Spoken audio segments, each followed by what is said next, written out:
a bit platform independent, so we are safe. Hey, An, so I see your face. Good to see some faces here, but I cannot hear you. Yeah, hi. Hello, teacher. Hello. Yeah. You know where I am based on my background. Oh, I can't my tell mic now. is. Yeah. I don't know how to make my voice bigger. Can you please turn up the volume? So how about the others? Can you hear me clear and loud? Or any problem? Okay, so back to An. So I'm in a Star Destroyer. You know what that means? Yeah, ISS from Star Wars. Oh The thing. yeah, Star Wars. Yeah, The thing. yeah. I'm a fan of Star Wars, but you know, the last trilogy was a shame. So I Yeah. just pretend not seeing them. So. Yeah. That's the best way to enjoy. Yeah, yeah. A lot of money poured in, but the result wasn't that good. So what a shame. Okay, so we have 31, probably enough to start our class today. Okay, so you still see my screen, right? Yeah. Okay, good. Uh, okay, let's get started. So I hope that you have heard about this famous course from the department, right? This is a killer courses. If you are new to the course, I would like to say at the beginning, so you will have a very bad time coding, but after you can pass the course, I can be almost certain that you will be a good developer because the goal of the course and myself for you is to make you a better developer. So, and then that was why I am strict and I know what I'm doing. Okay. So people blame me for being very strict, but yeah, it's just me. And I want people to be good, to be better, to be a decent developer, to become a developer when a Google wants to hire, right? So that's my target. So feel free to play me. Feel free to scream at me saying like, you are so bad that you fail a lot of people, a lot of students. But I will try to help you as much as I can. But coming into the final reviewing or the final marking, I will be very strict. Okay, so here is the course. If you already learned with me, you know all of the agenda already. So nothing new here. So we will go over a few theory lessons with a lot of sample codes to look at, and then you are on your own doing the final project. I will have a regular checkup with you. And I want to stress that starting from this semester, because we are on lock at home, I have a lot of times than normal. Okay, and because of that, I will look at your work. Will have more time to look at your work, especially look at your commitment, your commit on GitHub. So, and that was why we will be focused on GitHub right at the beginning. And I want to make sure that you guys are using Git even from the start very soon. So I will look at your work on the Git. Okay. Um, as I mentioned earlier, DirectX 10 is new this semester. So if you are an old student, unfortunately, you have to upgrade your code base into DirectX 10. So the new code base, which is on the Prince DirectX 10 here, um, already includes the code to move you to DirectX 10. So just use it and you will be okay. So you have to change your code quite a bit and test it a lot, but I don't think the change will break all of your code, given that if you organize or architect your code properly, your code will still be fine. Okay. And one thing worth mentioning is that I'm still working working on the transition from DirectX 9 to DirectX 10 on the sample code. So I already done, I already finished up to sample number 4. I'm still working on sample number 4 for collision handling. Actually, I'm already done, but I want to improve the sample a bit more for you guys to scale up your project a bit easier later. So that's why I'm still working on that. And the sample number 5 is not yet ported, and you cannot build with DirectX 10 at all. So actually, it is still in DirectX 9. So don't try to build the sample number 5 using DirectX 10 code. It will break. Okay, so this is the overview, and yeah, we all know that we will stick to Super Mario Bros. 3 on the Nintendo, on the NES system, Nintendo Entertainment System, and you have to do it alone by yourself. There is no group, and we will have a few more checkpoints. Actually, we have 2 main checkpoints, but I will spend more time looking at your Git commitment, at your Git commits to see how you are doing, and I will sometimes ask you to do some assignments just to make sure that you use Git properly. Okay, any questions so far? And just as usual, so I want you to work on a real product, a real software development, and that is why I'm so strict, because real development is not easy. Okay, look at my face here. I'm serious. Real software development is hard, and you have to be good. You have to be disciplined in order to be successful, in order to be a good developer. So that is my intention. That is my goal, and I don't want to change that. Okay, and actually, a lot of students after coming out from this course, they came back and say, "Yeah, thanks for being strict on us, because that makes us better." Okay, now, but when coding the project, you don't feel that at all. You feel like you are being tortured or punished by me. Okay, but let's go on.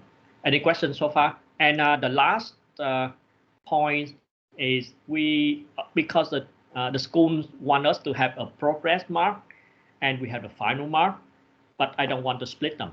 Okay, so because I will review the progress slowly with you across the course, so I don't have a different mark for progress mark.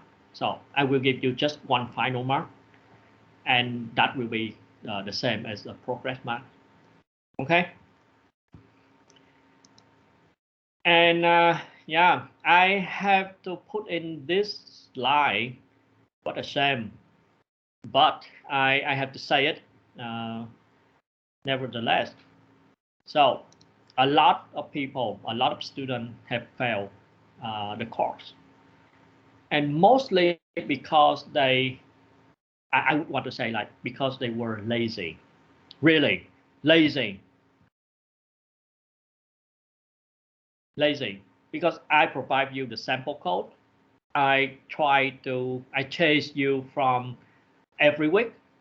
I ask where you are, and you still don't want to do the project, and you just don't want to invest your time doing coding, even though that you want to be a good developer. There's no way to be a good developer without coding. So the intention is to force you to code, and if you don't want to code, there's nothing I can do to help you.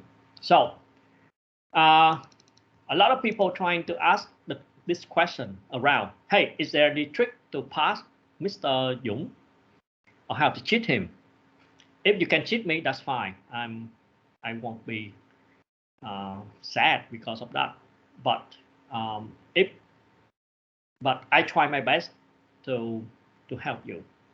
So if you want to pass, honestly, so you need to think of building the best software. I would want to say software, not just game, because the game is just a way. It's just the tool for you to practice your skill. So And a game is I would want to say, this simple game is the best way for you to approach a complex software project. So it's fun because after you code a game, you see your character alive, moving, jumping, killing enemies. You feel fun. It's fun. It's more enjoyable than building a normal software. So if you have a mind of building the best software product in mind, I would want to say you will certainly like 90% already pass the course. But if you just want to pass the course by trying to find a trick, a workaround to pass without spending a lot of time coding, it's really hard unless you can cheat me. And with GitHub and with the tracking change mechanism from GitHub, it's super hard to hide from me that you are cheating. Okay, so let's be serious. Let's spend a lot of time on the project. And if you cannot spend that much time, just give up as soon as possible and come back later when you are ready to be better. Okay, am I clear? So, and then you need to work with the sample code. Don't ever try a framework somewhere else. Of course, you can, if you are good enough, you can develop your own framework. But beside that, and if you don't think like, yeah, I should learn in double code. If you want to try to learn from somebody else to shorten the path, and then that won't work. So I request you, I demand you to start from scratch, starting from my sample code, and write almost every single line of code by yourself. That's the strict requirement. And you have to write it properly, and you have to write it right. I will look at your code. Well, maybe I don't have enough time to look at everybody's code, but if I will announce a few requirements on the coding quality, right? And if you violate that, you will be in trouble. And then I will ask you to look at my requirement on coding. So I will do that later, just like the requirement on GitHub. Okay. So code a lot, starting from my sample code as a starting point. Then after you understand everything, you know that you can do better than me. I'm so glad that if you can do better than me, okay? Because I'm your teacher. I wish people to be actually better than me. So you can change my sample code in the way you want, as long as you know what you are doing. So, and then according to some statistic of my doing myself, I think you need to spend at least 160 hours of your life for this project. So it's about like a month of fully working. So now you are assigned a full-time work for a month. Okay. So 160 hours is not long. So make it worth it. Okay. Any questions so far?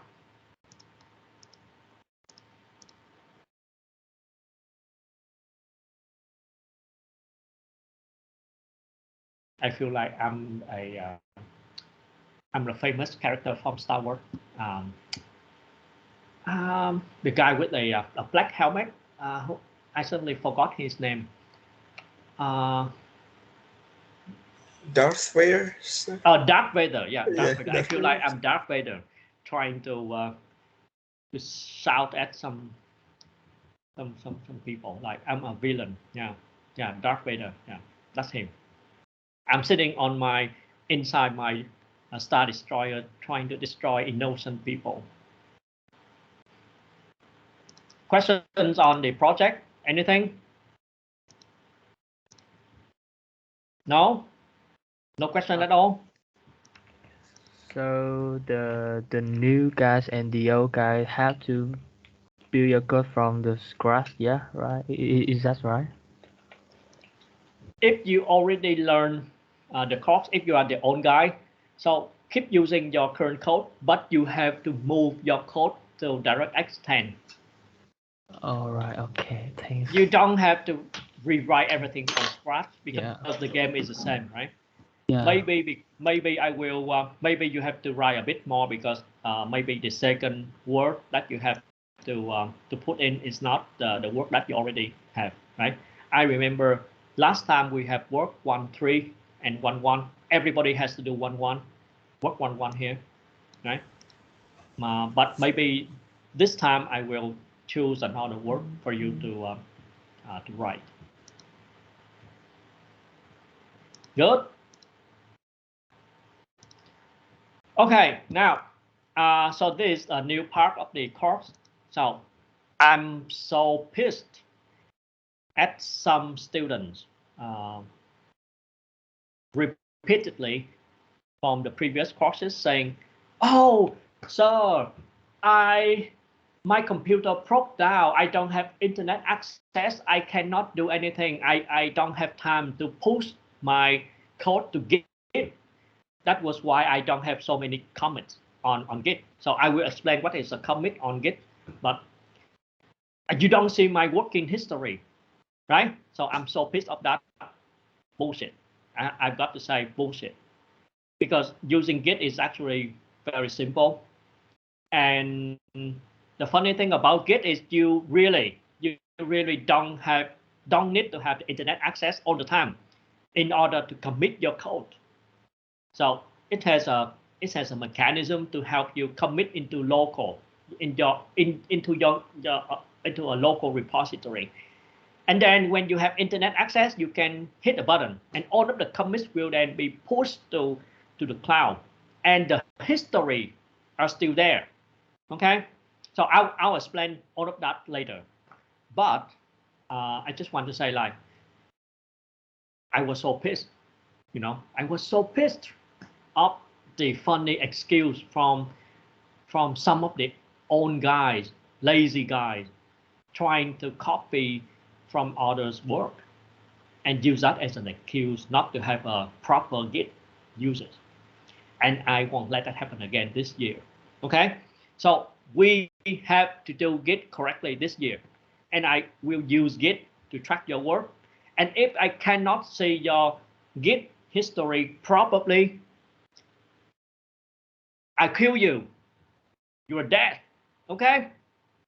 So that's why I want you to, after finish this tutorial, uh, I want everybody, if you haven't done so, go register a GitHub account, finish the assignment over here. Hold on. Uh, I'll change my screen sharing.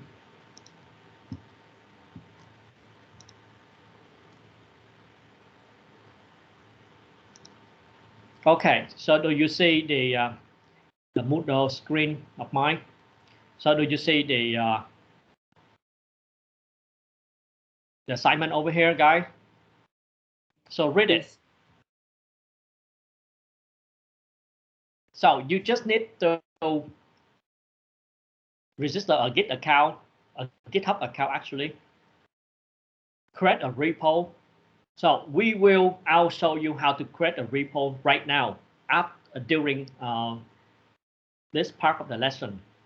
And after you create the repo, so you will keep using the same repo until the end of the project. And you will have to put those tags to confirm that you understand what I am telling you right now. That if you don't do Git correctly, I will fail you. Okay? I want you to do Git properly. But why the hell on earth I want you to use Git properly? Why? Do you understand why? Some guys tell me. Why on earth I want you to do Git properly? Besides, I want to check your progress. So let's put that aside. So why Git is an important thing that you want to do correctly. Any idea?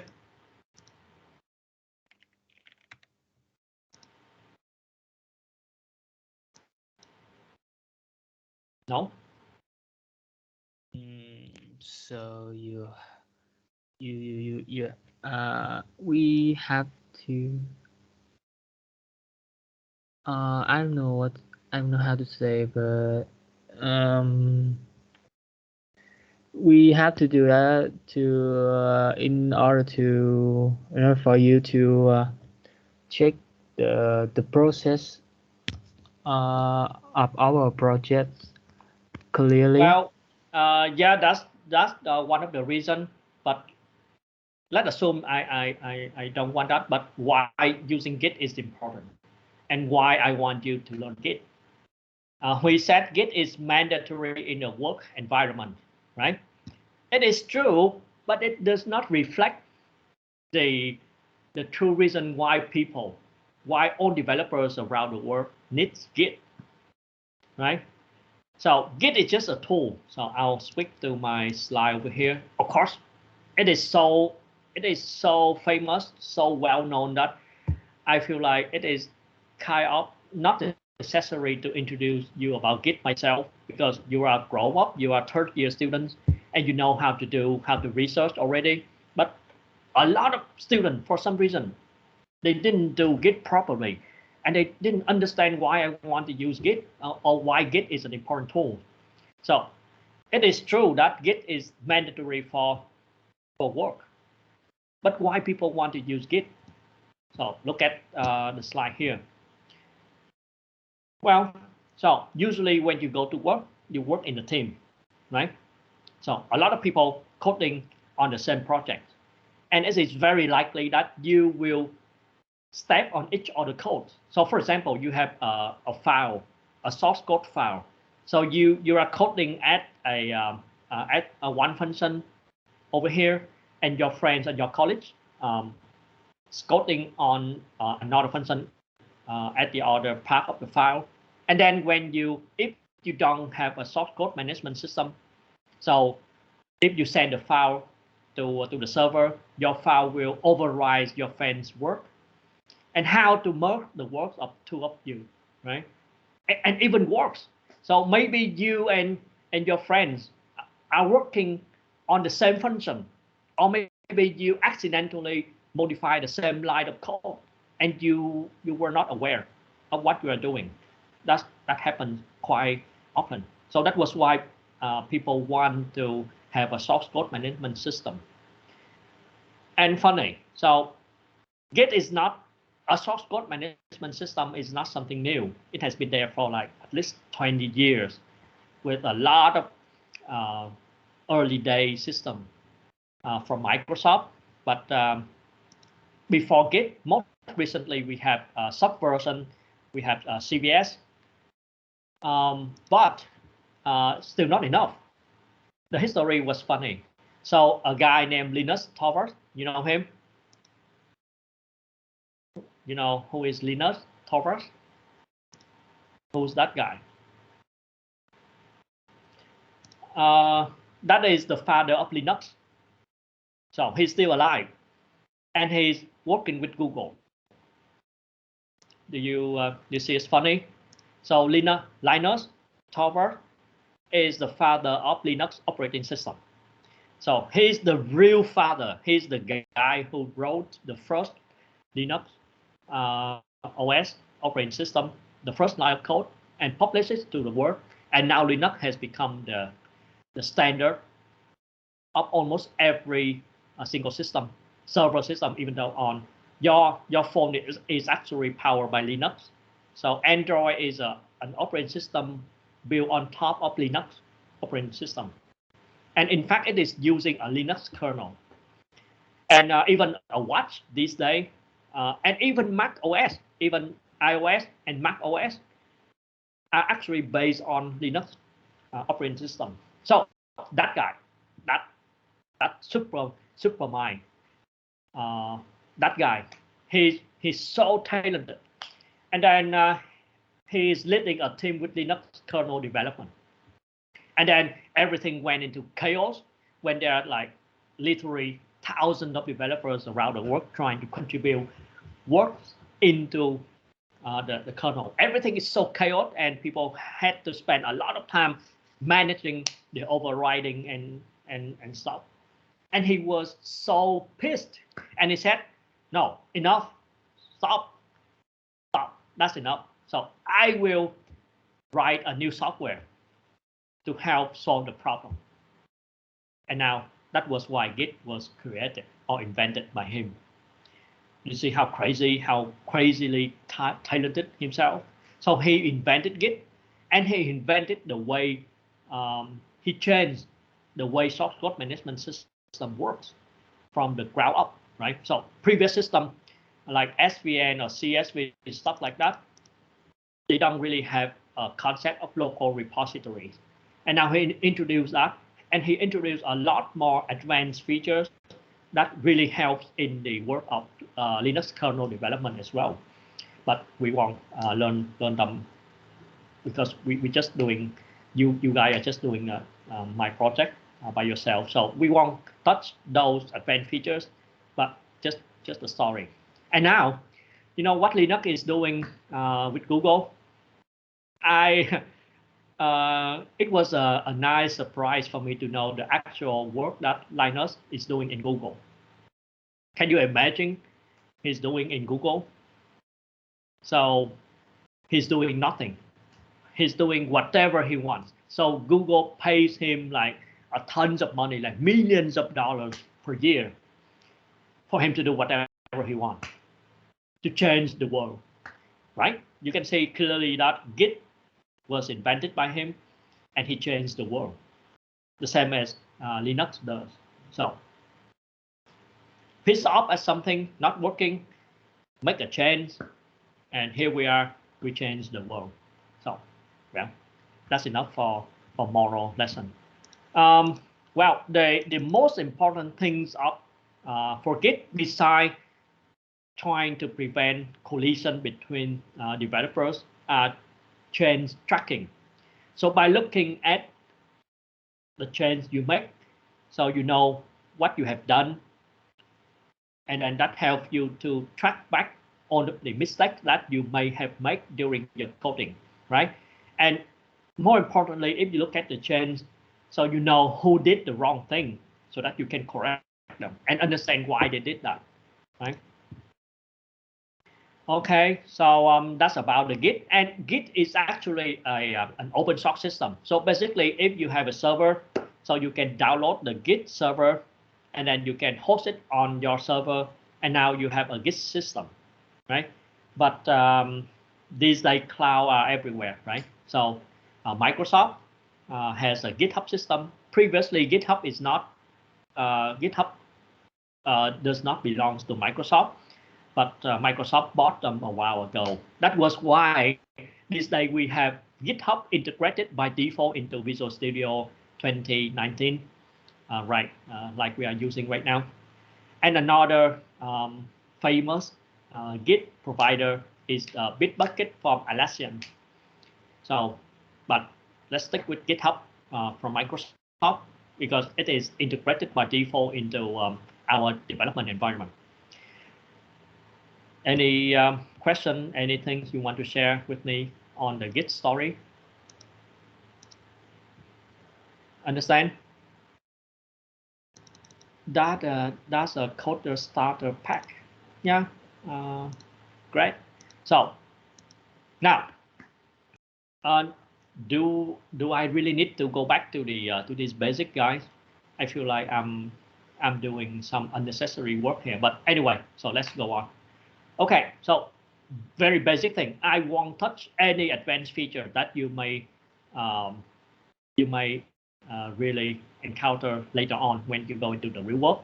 That's not my job, but I will show you enough, just enough for you to do your work and to make sure that you can show me your progress so that I can track your progress by looking at your repo online. Okay, so now so a repository is just a database on Git for a project where all the source code of your project is stored in a central place, right?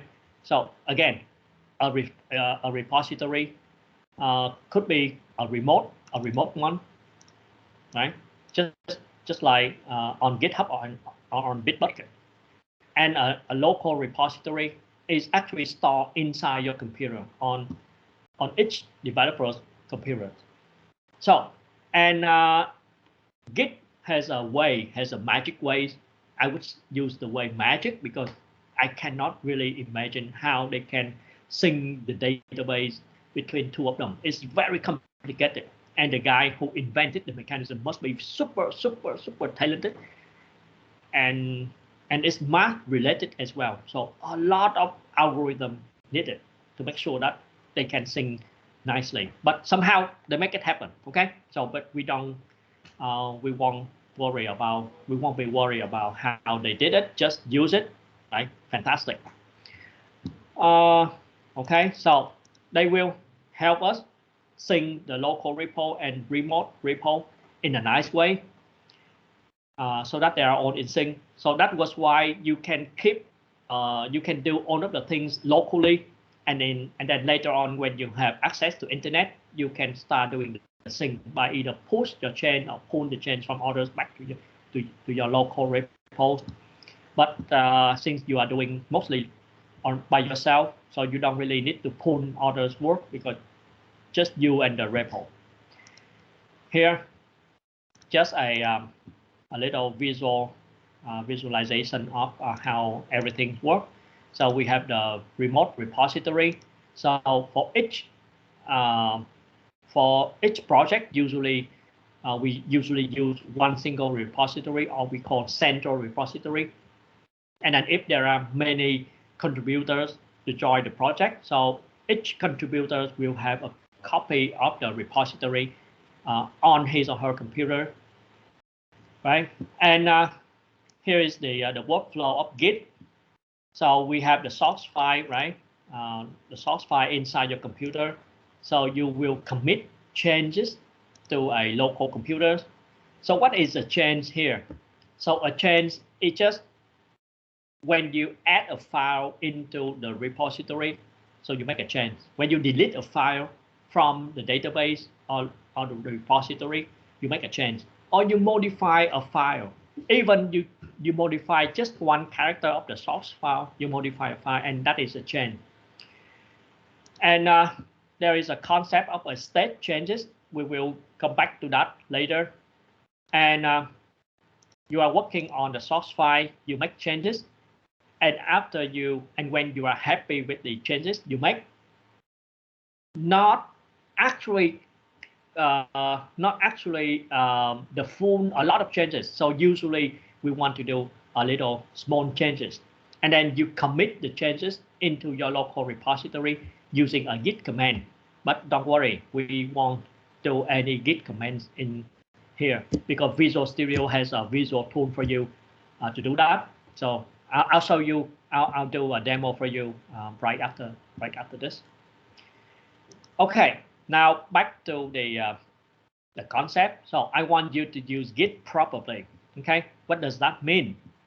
So a commit, again, a commit is a collection of changes, right? So you can make a lot of changes, right? So to come up with a very big commit, a big commit means where you have a lot of changes. You delete like 10,000 files, you add 10,000 files, and you modify like 100,000 or millions of lines of code within one file or something like that. Is a big commit. But we prefer small change or small commit because by doing small commit, you can look at your progress. Okay, so you know what you are doing over time. And also by doing a small commit, you have a chance to revert the change, to undo your changes if you make a mistake. So Git has a wonderful feature to allow you to revert your change. Okay, so and if you suddenly run into a bug and then you don't know what you make a mistake, where you make a mistake, so you can revert your change back to a few commit to see what has caused the problem. Okay. So a requirement is that I would prefer you to do a small commit every single day. So you change some file, and when you finish some small change, and then you make a commit into your local repository, and don't push it to and not necessarily push to the remote repo. Just leave it there, and then when you have a lot of commits ready, so you can push it to the central repo or the remote repo. And I want a commit to have a comment, which means when you make a change or changes, it must have a purpose, right? You don't just make a change for no reason, right? So if the commit is small enough, you understand why you make the change. So you should comment, say, hey, what I'm doing here, why I changed these. So, and how to make a commit and when to make a commit is a philosophical question. So it's not easy to identify a commit, right? So, and how a good commit is, I don't want to answer that question directly, but here's the hint. So after you test your code, and then you make a little change, and then you test your code, and if your code is still compiling without any errors, and you test your change and you feel like, yeah, it's still working, everything is still fine, maybe it's time for doing a commit. Okay. So some properties of a good Git users is you have a lot of commits and you have a frequent commits. So that shows that you are continuously working on your project and you make small changes over time. Okay, and each commit is meaningful, which means you actually change something, and then slowly and steadily towards a goal. These two properties are very important. Well, in the other side, so I will notice some red flags. Red flag is some properties that indicates that you are doing something fishy over here, right? So you created a project close to the deadline of the reviewing. I say, hey, show me your work at day X, A, and Y, and then I saw that you create the project almost at the same day or just 1 or 2 days before. So I won't accept it. Or your project has 1 or 2 commits with with a big changes like hundreds of files or all of the files added. I don't see any modifications. So if you are actually working on your project, let's go back to the I expect that you modify things a lot, right? You modify a file a lot by adding more function over it, changing something, debug, change, something like that. So I expect a lot of modification. So I want to put it over here. Over time, right? Rather than adding new things. Now, any questions so far? I will now let's do a demo on how to create a repository using Visual Studio. Okay, what are you trying to say here? I see two. Okay, nothing. Are we good so far? Okay, now I want you to follow my my demo by actually doing it. Okay, so you have a chance to register an account on GitHub. Anybody has a GitHub account? Do you have a GitHub account yet? Yes, I already had it. Okay, good. Now let's open up your. I'll show you how to do it here. I'll stop the slide and then I'll show you the code window. Okay, so we will create a new console project just an empty project with a hello world, project, and then we will try to create a new repository on my GitHub account, and then say and doing some commit using Visual Studio 2019. Okay, so let's go. Do you see my my Visual Studio screen? I think you see it, right? So let's create a new project. Okay, I will create a console project, an empty project.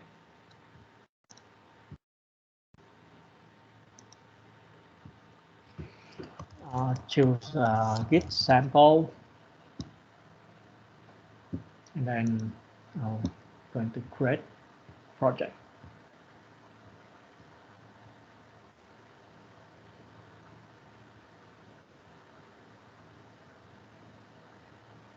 Okay, so we don't see anything, right? Because we don't have any of the file. So let's create a new file, a new sample code, a new hello world. So let's make a main.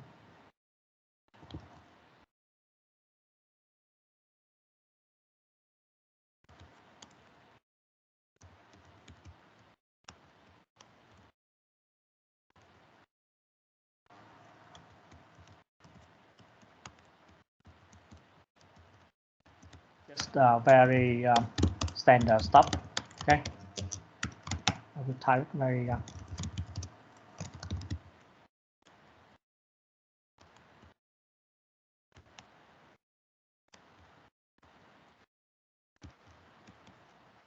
okay. Hưng is trying to tell me something. No, you cannot see my code window. Oh, sorry. Why? Oh, because it closed. See it now? Dạ có nè. No Vietnamese allowed. So if you want to say something, just turn on your mic and tell me, okay? Don't be shy. What the hell? You are grown up adults. Why being shy? Just turn off the mic. Tell me. Okay, so you see my screen. So nothing major has happened. I just created a console application with a hello world. So I will try to run it to see if it's running. Of course, it will run. Okay. Okay, maybe it's better if I share my screen. Hold on. Okay, I will share my screen. Okay. Yeah, of course. How can a hello world application does not work? Okay, now let's try to create a new repo and using and push this solution or project onto GitHub. So we have here, do you see I use the Git menu on Visual Studio, and we have the menu option create Git repository. Okay, very simple.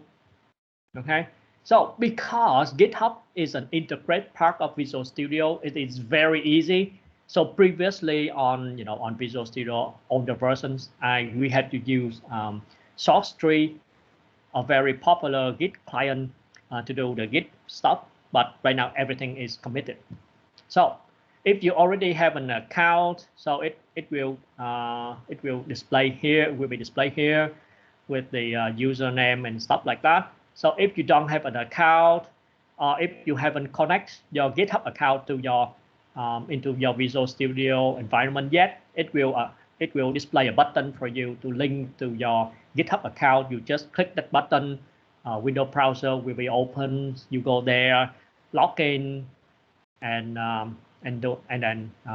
then after you successfully log in, the browser will be closed, and then you're back to this screen. Okay, and then we hit the button create and push. So do you see it is working?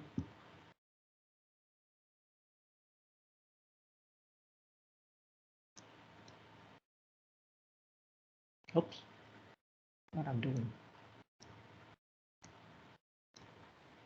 Okay, so done. And then after you do that, so you go over the Git panel over here. So you will see that it's already pushed. Now let's go to my GitHub account on GitHub to see if the repo has been created or not. So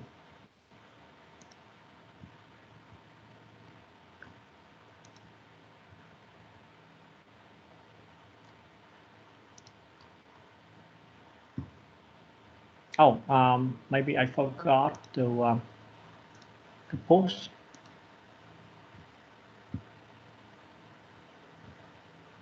So remember that we need to push so that everything will be created on the remote repo. So now, so you will see that the repo is created here, right? So you see everything I created over here. So because this is the initial push, which means everything will be created, so you don't see any changes, right? So you look at the main file, so nothing really standing out here, just a bunch of file, right? So now let's pretend that we want to make some changes, okay? Okay, so now I will make the change instead of using the slash n character for end line here. So I will try to use a constant, something like that, right? So do you see that Microsoft, the Visual Studio immediately detect the changes and then show it to us over here, right? Okay, so well, we want to commit to this change, right? So and then how to do that? So you just enter a message here because, well, this is a very small change, so I will put a comment like use and like constant instead of slash n in string in string. Okay. Now we commit on. So again, when we commit, it just goes into the local repository, right? So do you see the little one outgoing over here, right? Which means that we have a commit pending in the local repository, not yet sent to the remote repo. Okay. Now let's assume that we want to make another change.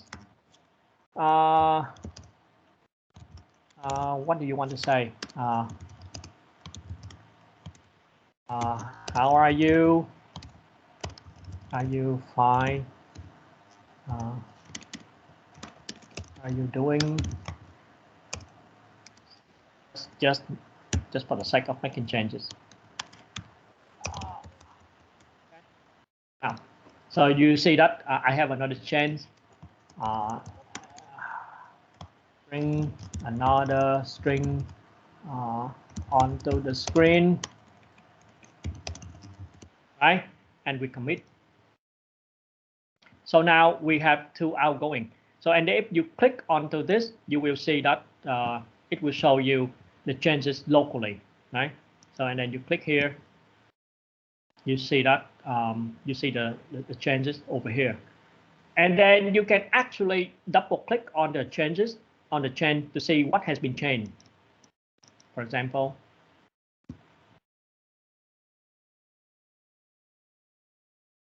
and then I will expand the window. Okay.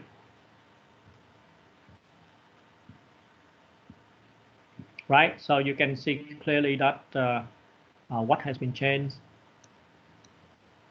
Right over here and then here. Well, very useful, right? And now we still haven't seen the changes reflected on our remote repo. So we will do a push, right?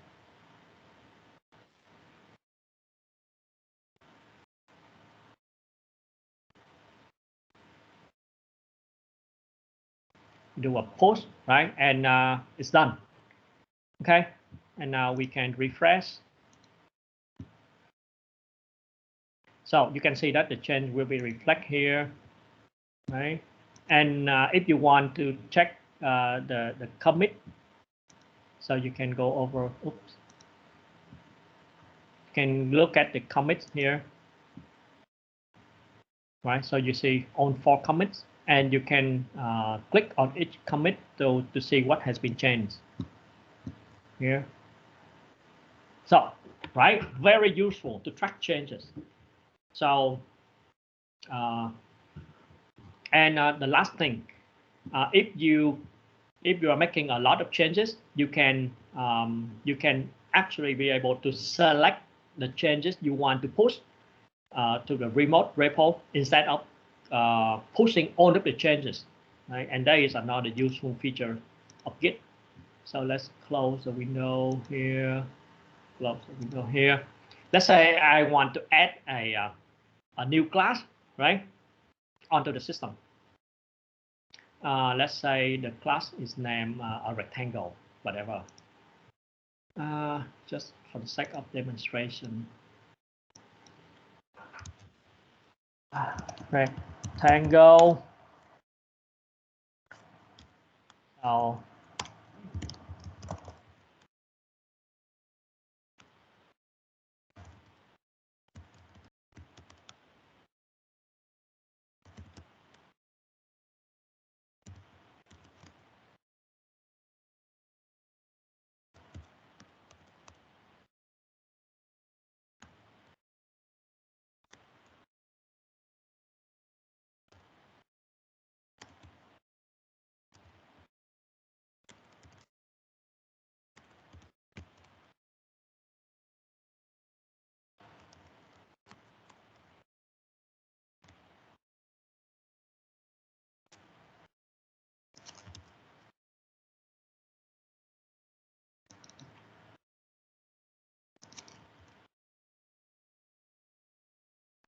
So let's doing something fancy over here. Get area on.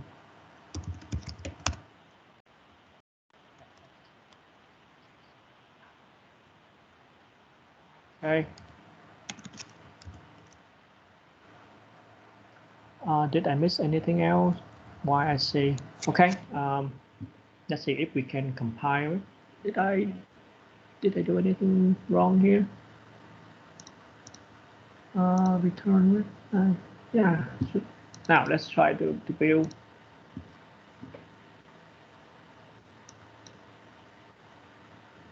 What?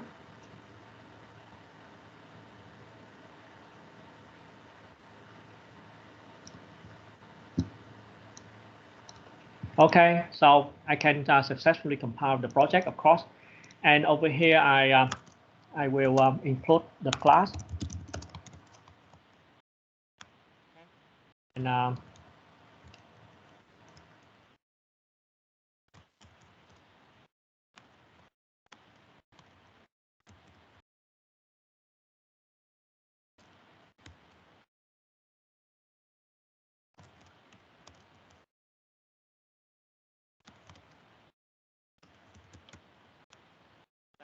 so you can see the changes listed here are several files. So you can see that the two Visual Studio files are changed. Why? Because we have added a new file into the project, and because the project file of Visual Studio keep track of the file in the solution, so that's why it was changed. The same as for filters. Okay, now we let's assume that we just want to commit our change on in the rectangle file onto the remote repo. So we don't want to make all the change. We don't want to push all of the changes to the remote repo. So how to do that? So basically, you select the change, and you hit the plus button here, mean to stage it. So staging means temporary, not the whole thing, just temporary, intermediate, right? So we click that button. So because I haven't saved it, so I just save. So you can see that the changes are pushed over here, and then the status now the commit now change to commit stage, right? And then yeah, we can put a comment here, say add rectangle class, right? Now and then I will commit. So again, not yet pushed, right? So if we want to push it to the remote repo, so we push it. Now let's go back to the repo. So you see that the new file are here, but the main file is still the same, right?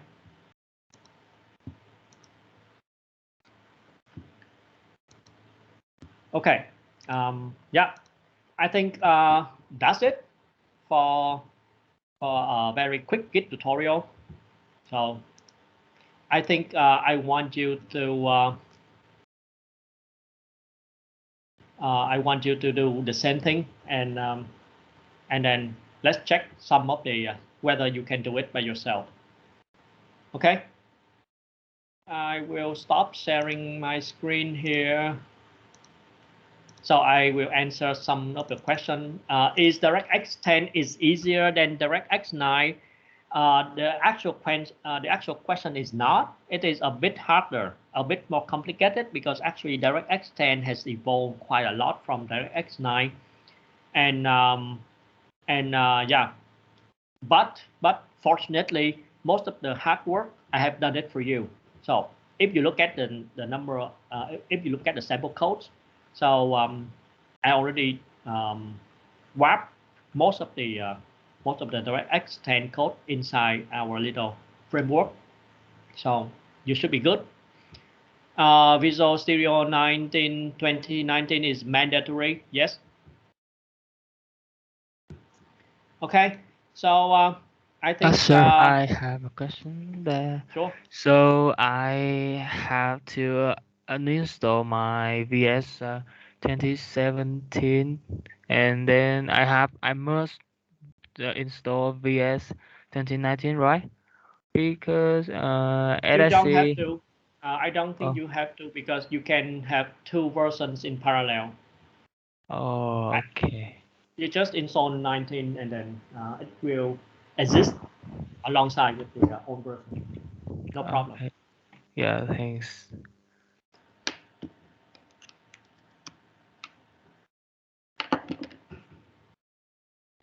Okay, so I think we stop here for a break, and please spend your time, um, create a repository on GitHub or create an account and try to do just like I did, just like I showed you previously. Okay, make sure that you know how to do Git.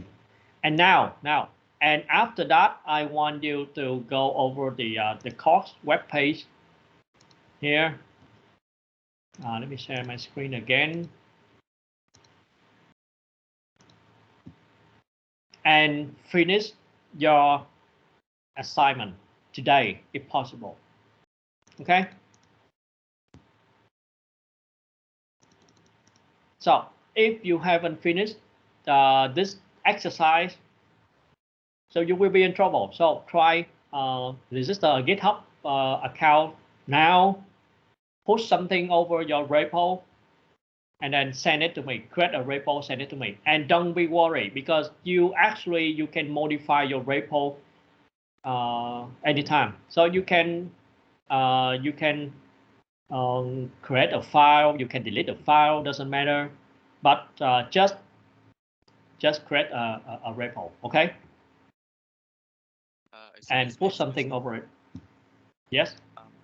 What will I name my repo? Gosh, repository. Here. Sorry.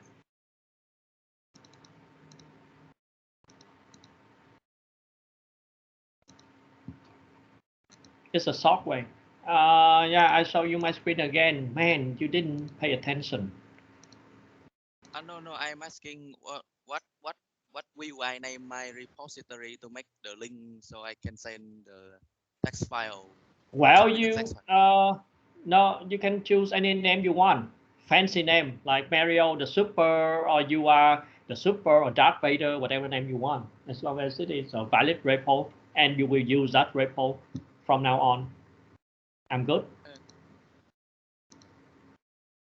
Right? So you can choose your name, your username. Well, doesn't matter. You can choose any available usernames on the world. I don't care.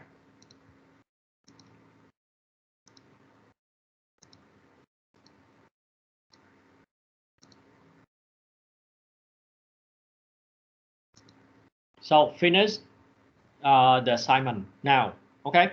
So when I come back, I will check a few repo to see. And oh, and by the way, because the repo is when you first initiate a repo, it will be in private, right? So private means just you, right? So you need to make it public by going into the setting and where is it? And it's been a while. I haven't go over here and make it public. Where is it?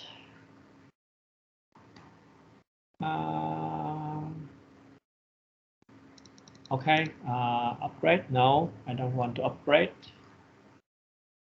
Where the heck is that option?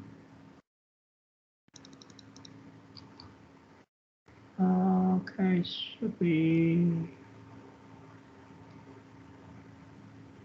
Okay, how? Okay, I'll search for that later. It's kind of amazingly to see. It's really that hard to make a repo public. It's funny. Just do your job, okay? So I'll find out how to do it. It's been a while. Change visibility. Okay, here. Yeah. So make public. Right? And just type over here, and you should be fine, right? Now the repo becomes public, and when a repo becomes public, everybody with a link to it can access and can download from the repo. So which is dangerous, right? That was why you should not disclose your repo username and repo for other students if you don't want them to copy your work, right? Just submit the assignment to me and only me know it. Is that good for you? Guys, understand? Yeah, so make a repo public so that I can access the repo by using the link, but don't share your repo to anybody else besides me if you don't want them to copy your work.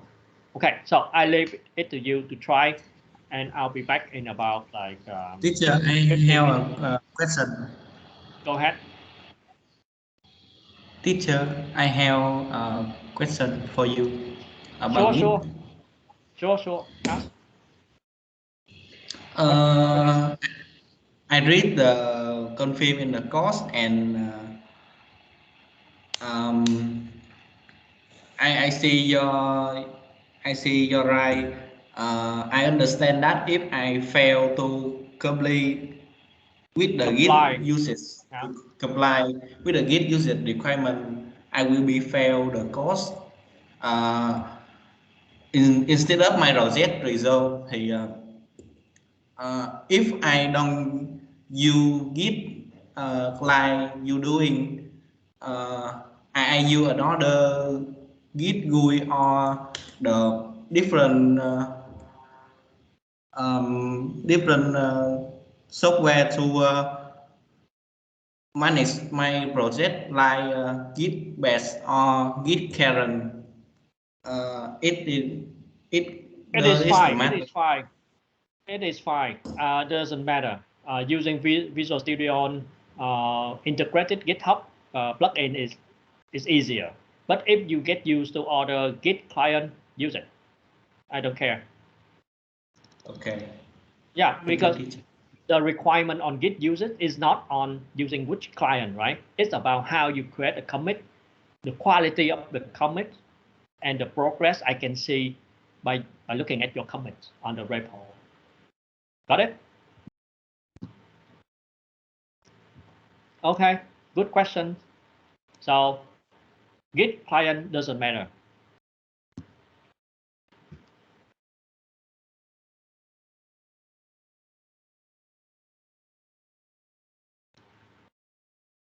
I'm going to look at to see if any.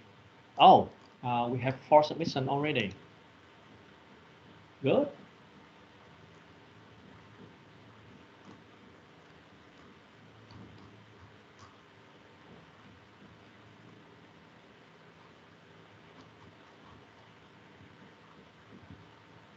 Okay, I'll leave it to you. I'll be back in 15 minutes. Okay.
Okay, hello.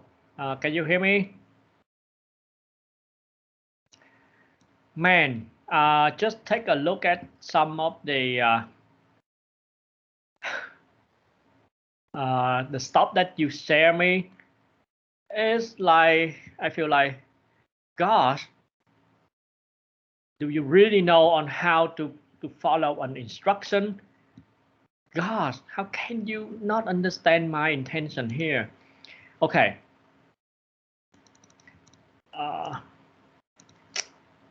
It's just so funny. Now look at the requirement. So when I say please put the following text into the submission, that is what I want to ask you to do. I want you to put these content and then replace with the real username and repo here, right?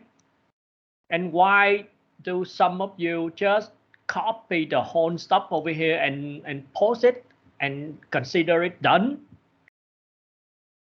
Did you really pay attention to me? Gosh. Now look at some of, damn it. For example, look at here. Of course, he shared me the link downside, but why the heck are you copy my submission like this? Oh man. And funny enough, another guy.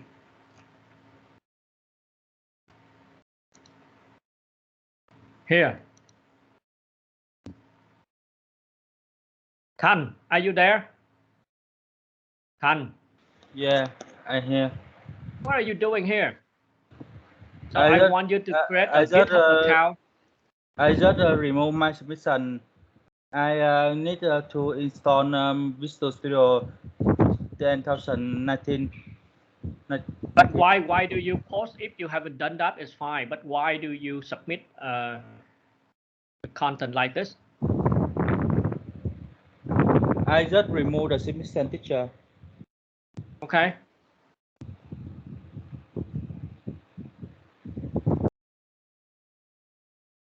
Man, people. Yep, you're doing right, but why do you keep copying my hint over here? Gosh.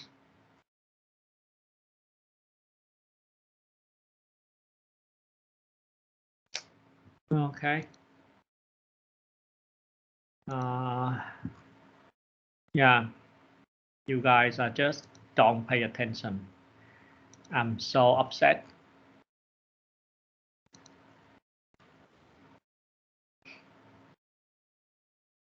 And the whole stuff is a link. Nice. Okay.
Okay, so let's continue. I'll show you the slide. Okay, so let's go back to class, guys. I share you the slide screen.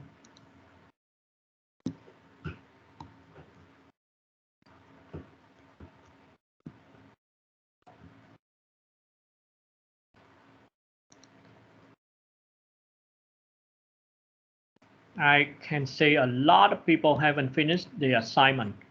So what is going on? isn't that hard to just copy everything and initiate an empty repo. For example, let me check with each of the guy. Phát, are you here? Ngô Tấn Phát, are you here? No.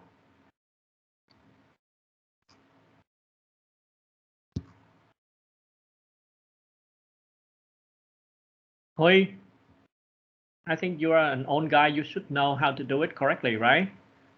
A very old guy, actually. Huy, are you there?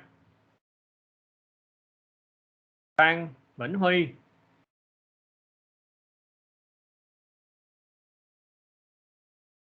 Man, this is hopeless. Hưng, Nguyễn Đức Hưng.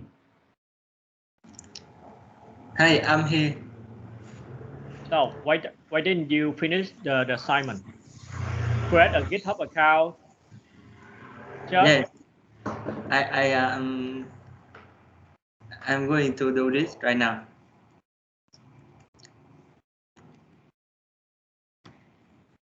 that's the point, right? So you just listen to your teacher, and when I say you do something and then you didn't do it, isn't that a good way to learn? Oh my gosh. Every people, so please do my assignment right now.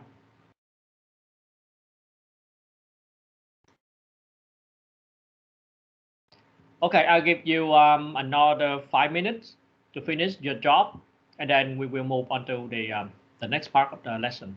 Okay.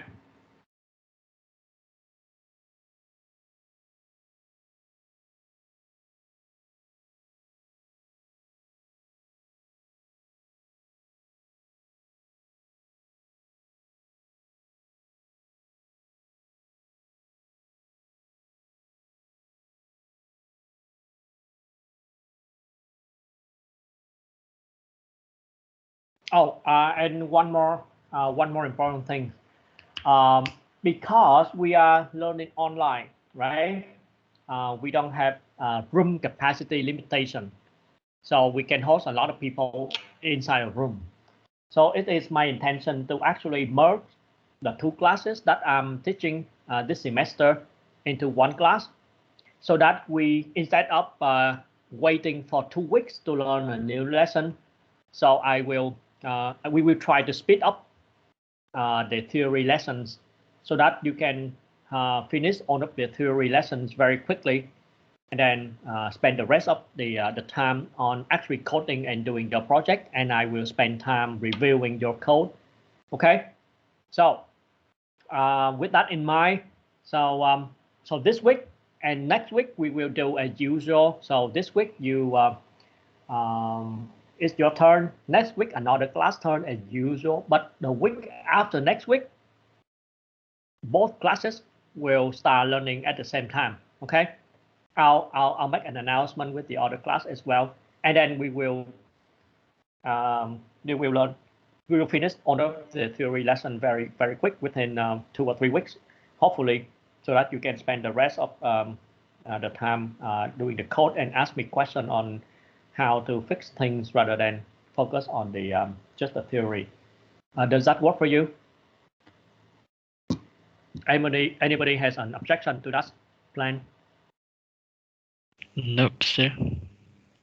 Okay, you're good to learn to study on every week, right? Yeah, I think we're good. Okay, good. So actually, I have to get a confirmation from all of you guys to see how you react to that. I will create a quiz, basically just ask you yes and no questions. So if everybody say yes, we will proceed with the plan. Okay. Please respond to the quiz later on after the class. Okay, now guys, finish the assignment now today. I don't want you to wait. So how many guys are left? Let's see.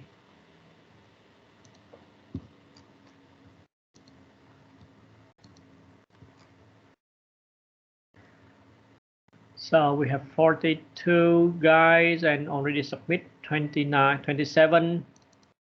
So about like 15 left.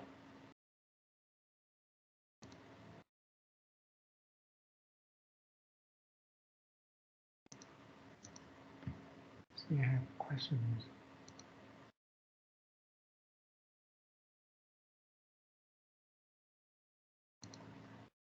Okay.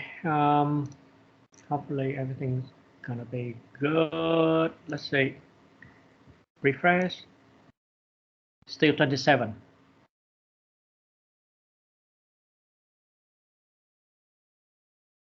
Okay, honestly, I will give you about 10 days to finish the this very simple task.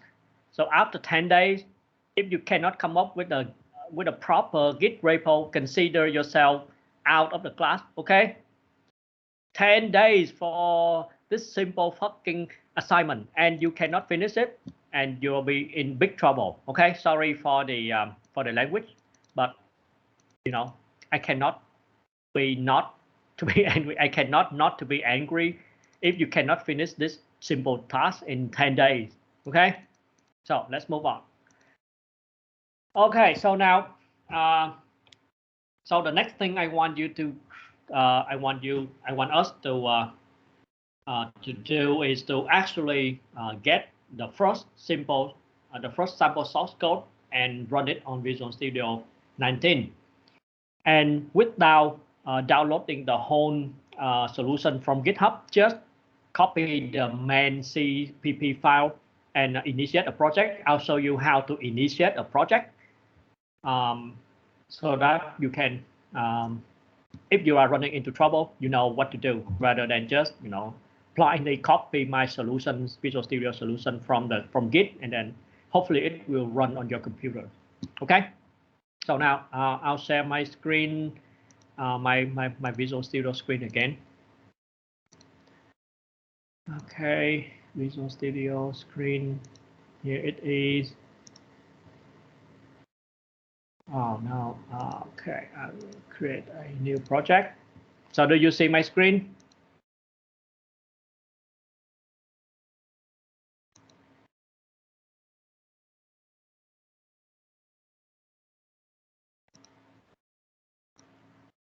Do you see it? It is a different screen right now. What do you see? Do you see a create new project? Wiser? Yes, okay. sir. Good. Okay, so now the first step is to select a desktop application, right? And then you use a Windows desktop wizard.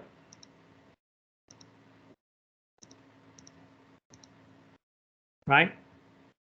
Remember to choose a Windows desktop wizard and the desktop application. If you choose a console application, you will be in trouble, right? So that's it. So desktop, Windows desktop wizard. You go to next. So you will name it test game, whatever, and then now we create it, and it will ask you what kind of template you want. So because we already have the source code, so let's create an empty project, and again select a desktop application template, right? Empty project desktop, and we click OK. Now we have an empty project. So now I will add the main file, the main.cpp file onto this project, which comes from the first sample. Okay, I'm doing it right now. Wait for a minute. So I will basically copy 3 files from the sample, and I will copy and put onto the newly created folder. Excuse me, sir. Can you share your whole desktop screen? Because what you doing now? We can't see. We just see the. No, you don't need to see it because just copy some file. Okay. All right. I just copy some file over here. Right. Yeah. And now I'll be back to the screen here. Now I I just copy 3 files from the sample, from the first sample, and then I will add that file onto the project. So, oh, sorry, not the new one. Add existing item, right? So I just copy the main.cpp file over the project, select. Okay, so it is right here. But of course, it won't compile, right? Because we haven't finished set up the whole stuff yet. Actually, over here, I already share you how to do the next step. So the next step is we need to install the support library for DirectX as well. So what is DirectX 10 library? So Direct 3D is by default installed with Windows 10, so we don't need to do anything. Okay, so how to do that? So we go over the following this menu. So we go over Tools, NuGet Package Manager, and we open the console. The console appears here, right? So if you download the whole solution with several projects from my repo, from my repository, you have to do it for every single project within the solution, okay? But right now our solution has only one project here, so we don't need to repeat this step. So now the default project is the only project here, and then we just copy this command, paste it here, we install, done. So you see something new coming out of the Project Explorer over here, right? And that's it. And the next step is to include the library from Direct 3D into the project. So we go over the linker, input, and now we just everything become simple. So we get the 3D 10.lib down here. We select apply. Now, because the configuration here is for the debug and the platform is 64 bits, right? So we need to make sure that we change the option here accordingly. 64 bit, right? Now we build.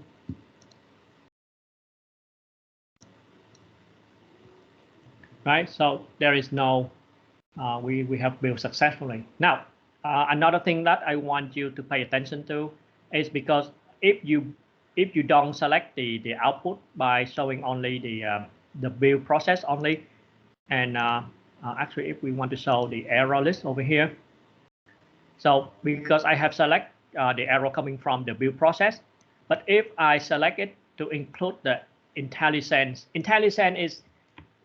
is not a default. It's not a default compilation errors. It's just another intelligent that by looking at your code, it guess that you might be in trouble if you don't correct the mistake, but you don't have to, right? So if you turn on this option for IntelliSense, you will see a lot of warnings coming from unfortunately coming from the Microsoft, the DirectX library itself. For example, if I look at this one, right? So the warning is basically like, hey, you guys, you need to initiate your variable. Otherwise, it will be, it might be a trouble later on. But well, because it is Microsoft, it is DirectX source code, we shouldn't do anything, right? So so here's come another requirement. So when you build your code, when we finish the project and I review it, I demand that when after you build and you select the build only, so there is no error coming out of it, right? Everything is clean, okay? And yeah, and that's pretty much it. And we can run the project. So I'll share the whole screen.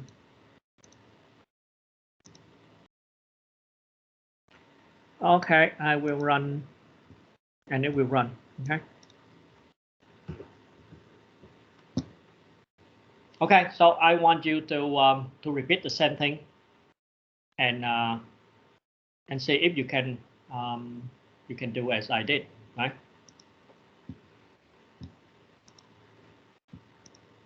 Good.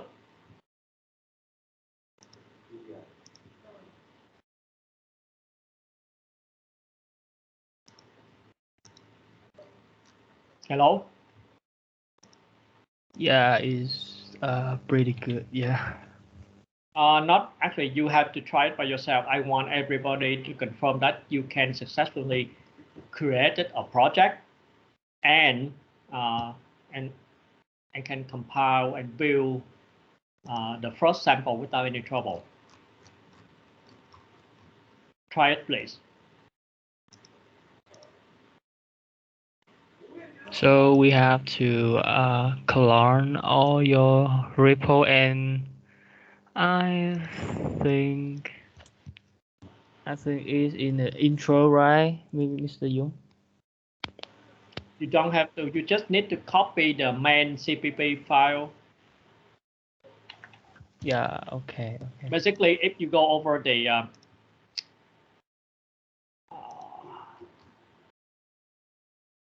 you still see my screen, right? Now you just go over the first one. Make sure that you choose the correct branch, right? Right now, select the direct extend branch, DX10, okay, and go over intro.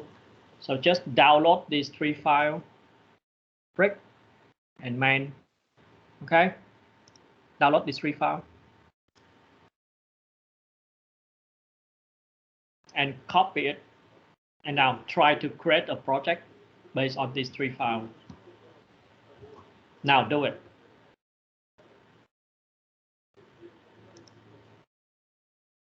If you want to download the whole things, of course, just go over my code and download the whole things, right? Download a zip file and just copy the intro and try to recreate a project. Don't use the existing project here.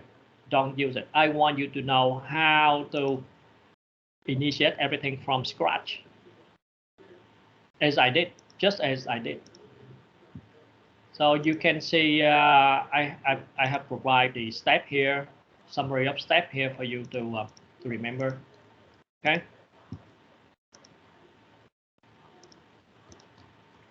Go download the slide from Moodle. Follow the instruction here and see if you can create successfully build the first sample. Okay. And then I'll be back, and if anybody has successfully done it, I want to look at some of your screens. Okay. And you are here all the time. Thank you for showing your face. It seems like having your face on the screen helped me to feel myself.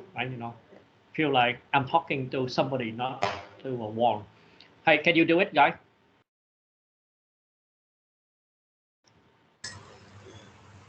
I think you can. Can you do it? I mean, are you a new student or?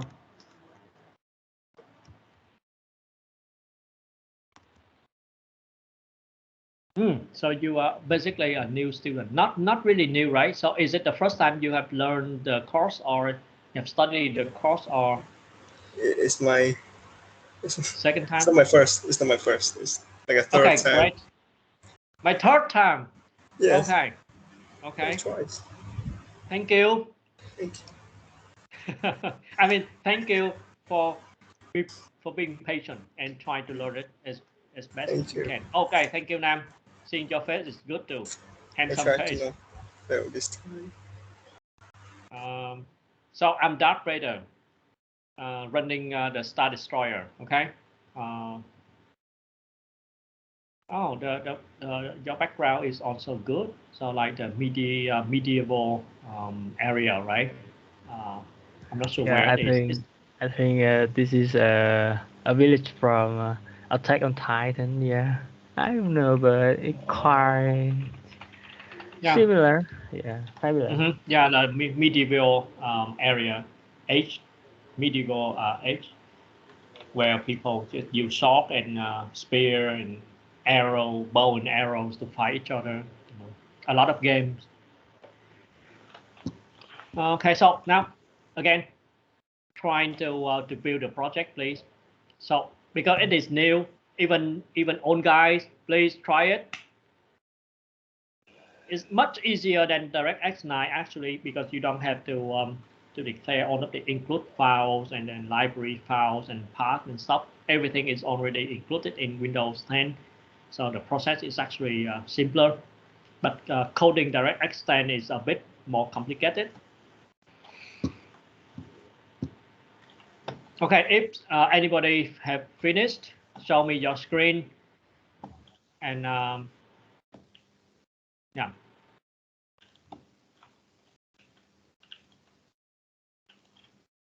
I will leave the computer open for a while. So I'll be back in 5 minutes, waiting for you to finish, and we can explain what is going on with the first sample.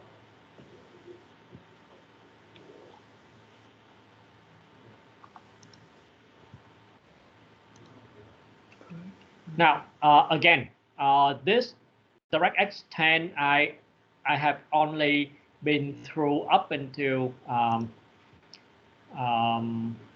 sample number 4.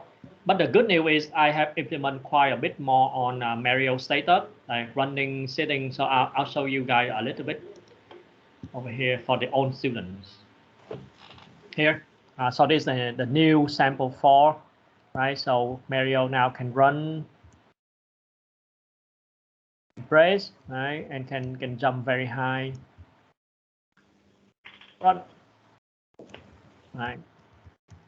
Most of the trick of controlling Mario has been implemented by me, so you can sit down, stuff like that. Brace.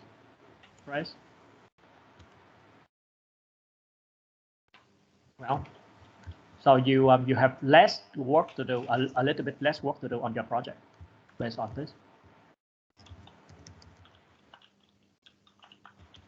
I will improve the correlation handling framework a bit more, and then I move to the scene manager example for you. Okay, let's go back to the first project.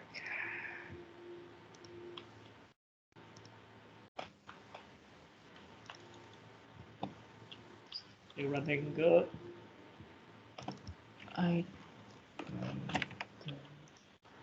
So if you finish, share your screen.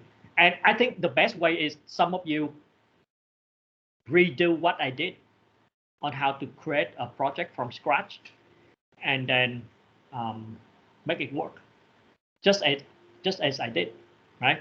And then we will move on. Okay. Anybody can do that? Nam, you said you understand everything. Can you try to do that? Can you demonstrate how to initiate a project from scratch? There's the arrows. I don't understand this. What you didn't understand? Okay, let me show you. Okay, I will. I'll stop sharing my screen already. So show me your screen. Do you see that? Okay, I see your screen. I have installed Encounter what symbol? So I can see that. Okay, I already installed a Pocket Microsoft this, and I changed it to 64-bit. Then I press debug, and yeah, I failed. So this is a link error. This is a link error.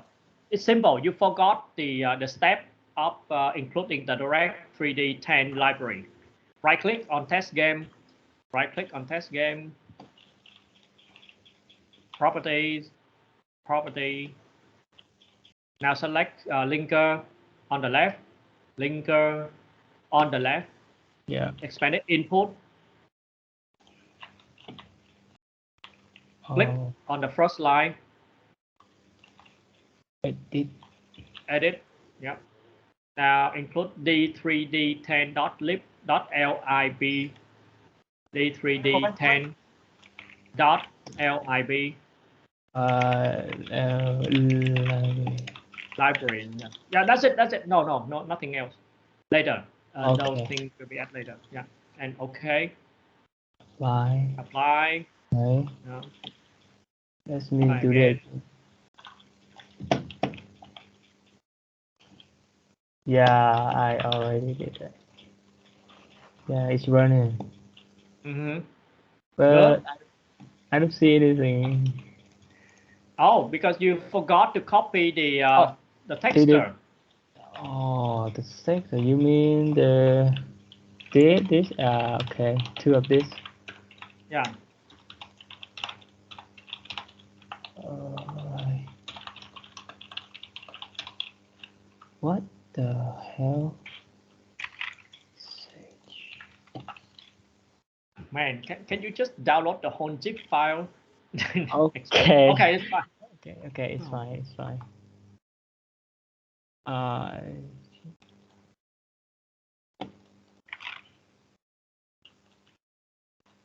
Save this. Alright. Copy the file here. Then CPP. Then this here. Also, we have it here. Pass. Okay, we back to this and just run. No, you don't need to do anything. Just run. Just okay. run it. Yeah. All right. Okay, I did it. Thanks. Okay. Simple, huh? Okay, Yeah. can somebody else did the same? Demonstrate the same process for me. Okay, thanks, Nam. Please stop sharing your screen. I want somebody else. Anybody? Where is my heroes? Hello, heroes. Some new one. Oh gosh, can you imagine me in my position, like saying with just one student, hello, shouting in desperate voice like, anybody helps me here? We're wasting a lot of time. So you're a dad? Oh boy.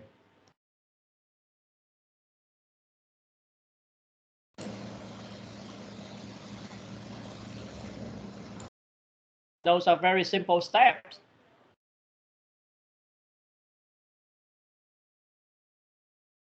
Just got Visual Studio, do a few steps and you should be good. We're coming back from your term and do your job, please. But let's see how many people have submit the repo. Oh, now we are up to 32. Good point. Okay. I don't think we should wait further. So let's try to explain some of the code that you are looking at, right? Okay. So, also, if you want to limit the number of error messages that you see on the screen when you run your project, so go over this option and then turn off everything, right? Just leave the exception messages on so that you can only see error messages. Okay, now let's go over the how to create stuff. So I think the first example is pretty standard, and most of that you will forget in the future because it's just procedure, just paperwork. That's what I say. So you don't really need to understand every single line of code, but I will briefly tell you what it is, and then and then after that you just use it. No need to really understand how it works in the background. Now, create a window. So very straightforward. So we create a window class by calling a function, and then we call a function to create a window, and then we create a message loop.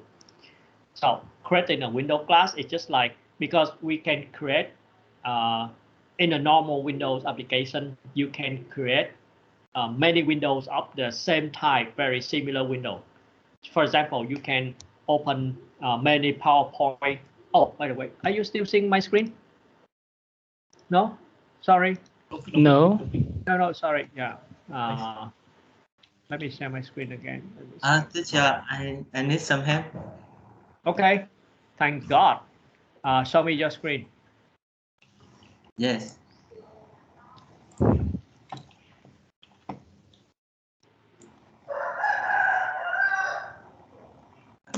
Do you see my screen, teacher? Yeah, I see it. So what is the problem? I see that it seems to be running. It's just white green. Okay. Hold on. Close the window, please. So look, open your folder. Open your folder to see if you copy it onto the right place. Man. Yeah, I just. Okay. It seems to be correct. What was wrong? Okay, you have the. Can you look at? Hold on. Are you actually using Visual Studio 19? Is it? Yes, I. Hold on. Show me the version. Yeah, that's the latest one. Good. Close it.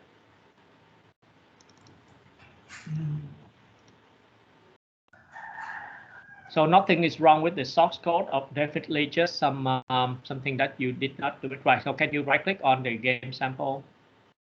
Right click to see if the project is properties. Yep. Yeah. Link is right. No, go over general on the left. General. No. On the top. Yep. Application. Are you on Windows 10 at all? This is Windows 11. Oh, I don't know. I have no idea if Windows 11 is, but it's supposed to be. Okay. Click cancel and look at the output of the cancel. Close the dialog. Close it. Just close the dialog. Cancel. Close it. Close everything, and run it again. Okay. Run it again. Okay. I want to see the arrow, the output. Can you click on the output? Yeah. Yes. Hold on. Arrow fail. So you can see that fail to load texture, and then we cannot create device and swap chains. Oh my gosh, something is wrong with your DirectX. Oh, okay. Okay, so check your so brick.png. So maybe you cannot create a device. So that was why. So can you go back and double check if your copy of Windows actually has Direct 10 installed? By default, it should be installed, but maybe you are using 11, which is something new that I don't know. Yes. So I need to install the Windows 10 again. Yeah, maybe not. Just need to be because I don't have Windows 11 here. So another guy saying, anybody has the same problem? Anybody has successfully run the issue? But if you, Teacher? yes. Actually, I have the same problem. And if you change the X64 to 86, you can run. Yeah. Oh, thank you so much. Because you, oh damn. No, you have to re-input it onto the configuration. Right click. Go to property linker. Why did this input again? Input again. So remember, the setting is for each configuration, right? For each for 64 bits or 32 bits. So D3D. No. Go back again. I'll show you how to type it. Edit. I need to type the edit. D3D, D3D, D3, 3, not 2, D3D, 10, 10, dot, yep, dot, LIB, lib, LIB, yes, okay, that's it.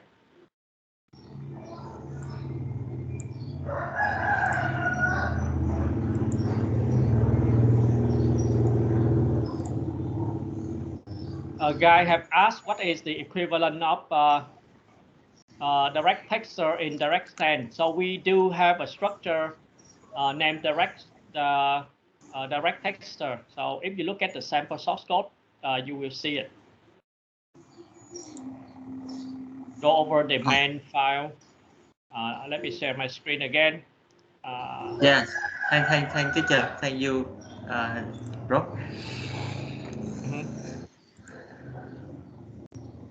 Okay, stop sharing your screen, please. I'll share my screen again. Am I still sharing my screen? Nope. Okay, so the question that some people is asking, so what is the equivalent of the texture? So here it is, same, right? Okay, now let's go over the code to see what is going on. So now back to the window creating. So we create a window class. Why we need a window class? A window class is as a pattern. So because on a normal Windows application, we can create many windows of the same type, very similar, just like we can create many Word document. Well, all of the windows are the same, right? Based on the same template, based on the same pattern. So a window class is nothing more than a pattern. But in our games, in our project, we only need one window. So that's why a window class is not really different from a window. But in the normal application, it is very useful. So we create a window class. So by creating a window class, we define the window procedures, we define the icon, we define the name of the window class, so that we can refer to it later when we want to create a window. Now, after we create a window class, so we go ahead and create a window, right? So we create a window by calling the create window function, right? And all of our parameters are pretty straightforward, like the Windows type. So we by default choose the overlap window, just a normal window. So there are other Windows type like the always on top or hidden and stuff like that. So we don't care. So we just create a normal window, can be resized, and the initial position is specified by the system, is chosen by the system, so we don't care.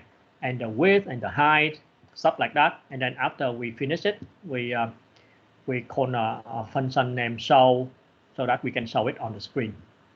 So that is the a simple window application. And then we have a message loop. It's just a normal loop to loop over and wait for user input, but we will change that loop later on. Okay, so those steps are just paperwork, so you don't have to change anything. You don't have to worry too much. Now it's our time to take care of the direct 3D initialization, right? So how so those are the topics that we that has been covered in the first sample. So how do we initiate direct 3D? How we can load a texture. A texture is an image, and create a sprite to be raw later. So how do we create a game loop? How do we use the render and update function? And how do we limit the max rendering frame rate later on? So now let's jump onto each topic. Now to initialize Direct 3D 10, so we basically have 3 big steps. So we create the device and swap chain. What is a swap chain? A swap chain, you can imagine that underlying graphic engine has a lot of buffers, so that they can swap one buffer to another to quickly show things on the screen. But over here, our swap chain is very simple if we are using a 2D application. So, and then again, it's just paperwork. We don't really want to understand all of the detail of a swap chain. Just use a default parameter and we will be fine. And the next step is to create a rendering target. A rendering target is to tell Direct3D where to draw or which window we want to draw in. So basically, the rendering target is, hey, where's the window for me to draw, right? And after that, so we create a 3D Direct 3D device. We set the windows to be drawn in, and then we initiate a sprite library. So the sprite library is quite different from the sprite handler support library from DirectX 9. It is much more complicated, but I will wrap around the sample code has wrapped around everything for you, and you will use it just as the old days. Okay, so luckily for you, so I have done the hard work for you. So to create and initiate the sprite library, so we basically go over these 3 functions. I will explain when we jump over the code. Now let's look at the code to initiate Direct 3D 10.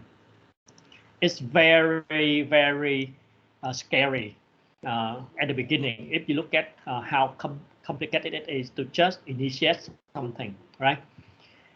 Okay. Now we the first command is to get the client rectangle. What is a client rectangle? If you look at the windows here, normal windows as I draw on my slide. So we have the client area, which is the actual area where we draw things or we put things inside the window. But a window has many more components than just the client area. It has the title, it has the borders, it has the menu, just like Microsoft Word window or any window, right?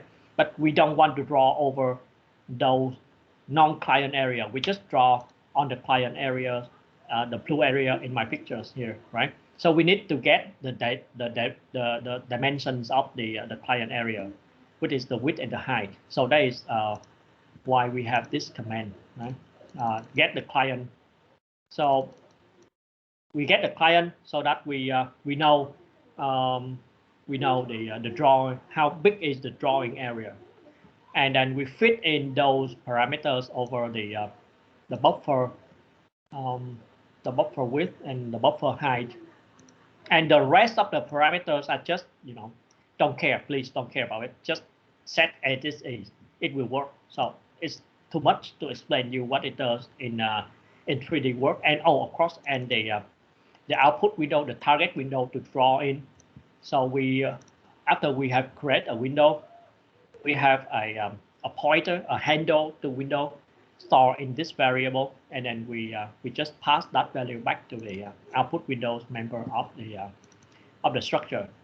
And now we after we have filled in all of the structure values, so we call a function, right? We create a device and a swap chains, and the result is we have a device object and a swap chain object. So the device object allows us, just like Direct X9 allows us to access to the drivers underneath, and the swap chain is to control how the drivers draw swap the buffer, front and the back buffer to the screen. Let me see. Let me try to explain something here. So the process of drawing something on the screen is just like this. So it has a frame buffer, right? A frame buffer is just a normal area of memory. Usually the frame buffers, the memory to make up the frame buffer is it resides on the GPU, on the graphic card, not using the main memory.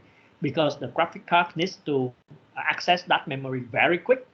So it used the GPU's memory as a frame buffer. Same for back buffer. So a back buffer is just another area of memory. So whenever something changes in the frame buffer, so it will be immediately copied to the screen. So and if we don't use the back buffer, so if we draw anything, if we plot a pixel on the screen, we will see it on the, sorry, if we plot a pixel onto the frame buffer, so the pixel will be displayed on the screen immediately. So, and the whole rendering process will be a little bit visible to the user's eyes. So they will see some flickering on the screen. So by drawing onto the back buffer in the background, and then when we finish drawing a whole frame, they just swap the whole thing to the frame buffer, and you only see a whole finished image of each frame. So not seeing the drawing process. So basically, having a back buffer will help you not seeing screen flickering because of redrawing very fast on the screen. Okay. So that is the purpose of a swap chain. So after we create the device and a swap chain, and then now we need to create a rendering target. So in order to get that, so we have to get the pointer to the back buffer, which is an area in the GPU's memory to store one frame, and then we associate that back buffer with the windows, right?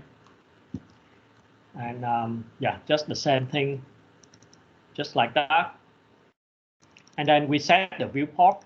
A viewport is you can think of a 3D world is a very big world, and a viewport is just a window camera looking into a portion of the world. So it is quite a complicated concept because as I mentioned in the early courses, so the way we are rendering sprite right now is not actually 2D rendering, but we actually use 3D rendering to simulate 2D, because right now 3D rendering is too fast because of the GPU technology. So it's very fast. So there's no need to do normal 2D rendering anymore. So they simulate 2D rendering by using 3D. So that's why we need to set up a viewport. So yeah, just forget it.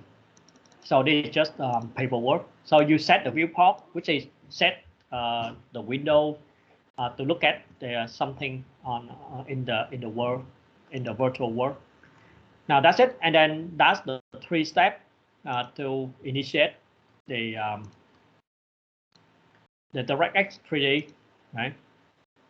And now the final step is to initiate the sprite drawing support library. So in order to draw sprite instead of geometries, instead of shapes, 3D shapes on the screen, so we need to use a sprite drawing support library. And it is here. So you create the sprite, you provide the device, and you will get back a pointer to the sprite drawing object, and we will use that object to render, right? And in order to set up the drawing, so we have to set up a matrix for projection. So basically, in order to render something on the screen, you have to set up the camera, the 3D projection stuff, which is another matter, another complicated stuff. So people have calculated for us how to set up a projection matrix to simulate 2D drawing on top of a 3D rendering pipeline. And then we just create that matrix here by using this command, and then we set that project over the whole rendering pipeline, and that will support 2D rendering, and that's it. So that is the process. So do you feel like I'm talking alien languages here, right? But don't worry. You don't really need to worry about all of those details. It's there. Just use it. It's good if you can dig down and understand a bit about what individual command does, but nothing really important unless you want to do the 3D rendering, but it is not our target here. Now, to load a texture from file, which means to load an image from file on 3D World. In order to draw something on the screen, you need a texture, just an image to map onto the geometry, into the shape, right? Into the figures or characters. Consists of a lot of geometries, rectangles. But over here, we don't have the concept of a triangle or anything, just an image, a rectangle image, right? And to load the texture, we use 3 steps.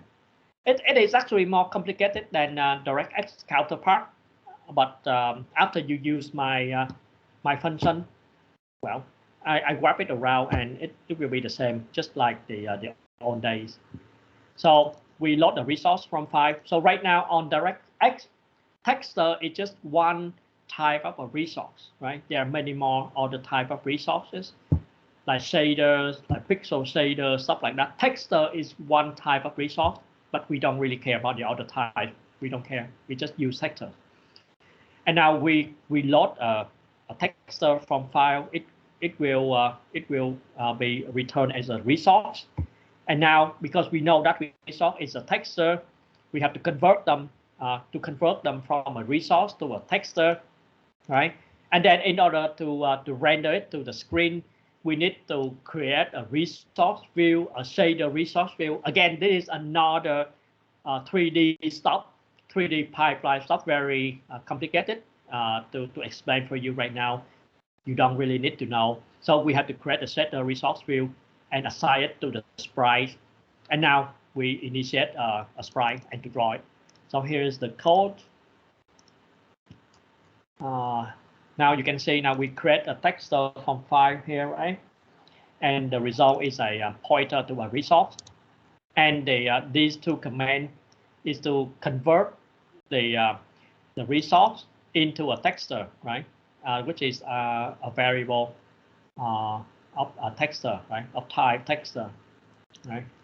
And now, in order to assign it to a sprite to draw, so we have to get the texture detail, and then we have to create a shader resource view out of it, and then we have to, of course, in order to create a shader resource view, we have to fill in structures, and then we call the command create shader resource view, right? And then after we have the shader resource view, so we have the texture resource view over here return, and then for each sprite to be drawn on the resource on the texture, we have to assign that texture resource view over it, right?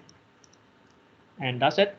And right now, if we draw the whole image onto the screen, which is the case for the first example, we just fill in 0, 0 and 1, 1 over here. But later on, if we want to draw only a portion of the image, we will have to fill in a little bit different value over here. I will explain that in the later lessons, not right now. But when I just fill in 0, 0 and 1, 0 here to draw the whole texture onto the screen, right? And yeah, and this is the modulation, which means if we want to change the original image a bit by overlay it, by changing, by this is another complicated 3D stuff. So we mostly focus on the latest parameter, which is the alpha value. If we want the sprite to be transparent, we will lower this value down to 0. 0 means completely transparent. You don't see anything. But if you increase it to 1, it will be completely opaque, right? It's not transparent. And if you the value here is 0.5, which is half transparent, you can see through it halfway. But again, we will revisit this matter in the next lesson in the sprite sample, right? Not now. It's too complicated and too time-consuming to cover here. And yeah, and that's the paperwork to load the texture. So we will modify this function in the later example, because actually if this function is very inefficient. we can break the function down into several parts and split it into sprite and stuff like that, but not now, okay? Until we come up with the framework. But because we just want a quick example of how to rendering stuff on the screen, so we use this. But it is not efficient. Okay. Now on the game loop, so I will go over quickly. So a normal game, a normal application loop is like this. So we use a get message function, which is very useful for a normal application. Which means the get message function will sleep, will put the home process to sleep, to not consuming power. Not to consuming the CPU, right? Which is quite normal. Let's take a look at the normal Word application or PowerPoint application. If you don't do anything, nothing happens, nothing changes, nothing moving, right? But it's different on game. So in the game, even if you don't touch your keyboard, if you don't move your characters, things are still moving on the screen. And in order to make things moving, we need to draw on the screen. We need to spend the CPU to draw stuff. So we cannot use the function get message to we cannot use the get message function because it will stop everything. So instead of that, we use another function named pick message. Pick message works the same way as get message, just different. The differences is just when get pick message does not see any message coming out from the message queue of the application, it will return false. That's it. And the game loop is very similar to the normal application loop. So we check if we have a message coming from the message queue, and then we just translate and dispatch it to the window. And otherwise, we keep rendering, we keep updating our world and rendering our world. Okay. Now, what is a render world? So if we look at a full loop, a full loop like this, so you will see, let's just ignore the tick per frame for now. You will see we have a while loop over here, right? And we close out this one. We check if there is a message. If there is no message, we don't do anything. And then we check if we have time. Let's forget it right now. And we keep calling the update and render function. So what is the purpose of update and render? So before we do that, so we need to switch to a quick sample of how animation works, right? I'll open the oh, sorry, this is wrong place. So over here is a very simple animation, simple world, right? Just like the old days of mine, where we can create some simple animation by just flipping over a bunch of paper corners very quickly, and then we see things moving. But over here, if I scroll down the slide very quickly, so you can feel like there is an animation. There is something living and moving over here, right? So each slide here is a frame, right? And you can see that in this little world, of course, not the real world as big as our real world, but in this virtual world, there is only one object, right, which is a circle. And then after a while, there is another object appears and seems to be following the first object, and then they bang, right? Something like that. So the render function is what? A render function, it will construct a frame. In this example, just like as in a normal video. So the frames are already there, right? You just play the frame. Nothing, you don't have to do anything. You just play the frame. But in the game, you have to construct the frame. You have to build the frame. You have to draw the frame on every loop because the frame hasn't been there. So because everything's moving, right? So we cannot just play back as a video because things change according to your reaction to the game world. You move your character, you jump, you you do something, right? And then you have to construct a frame. So you can think of constructing a frame. It's just like taking a picture. You took your camera, and then you take a picture from a real world, and you come up with a frame, right? Similar. So render is a process of drawing one frame of the world at the time. At the time a render function is called. It's just like taking a picture of your little world, right? So and then what is the update function? Hold on, move on. So rendering a framework is we read the world status. We know where is each object. We know the status of each object, just like capture a picture using a camera, and then we reflect them and we construct an image or a frame out of the current status of the world. And one thing very important to remember, within the render function, we do not update the world, right? Because just like in the normal world, you use a camera to take picture of the world.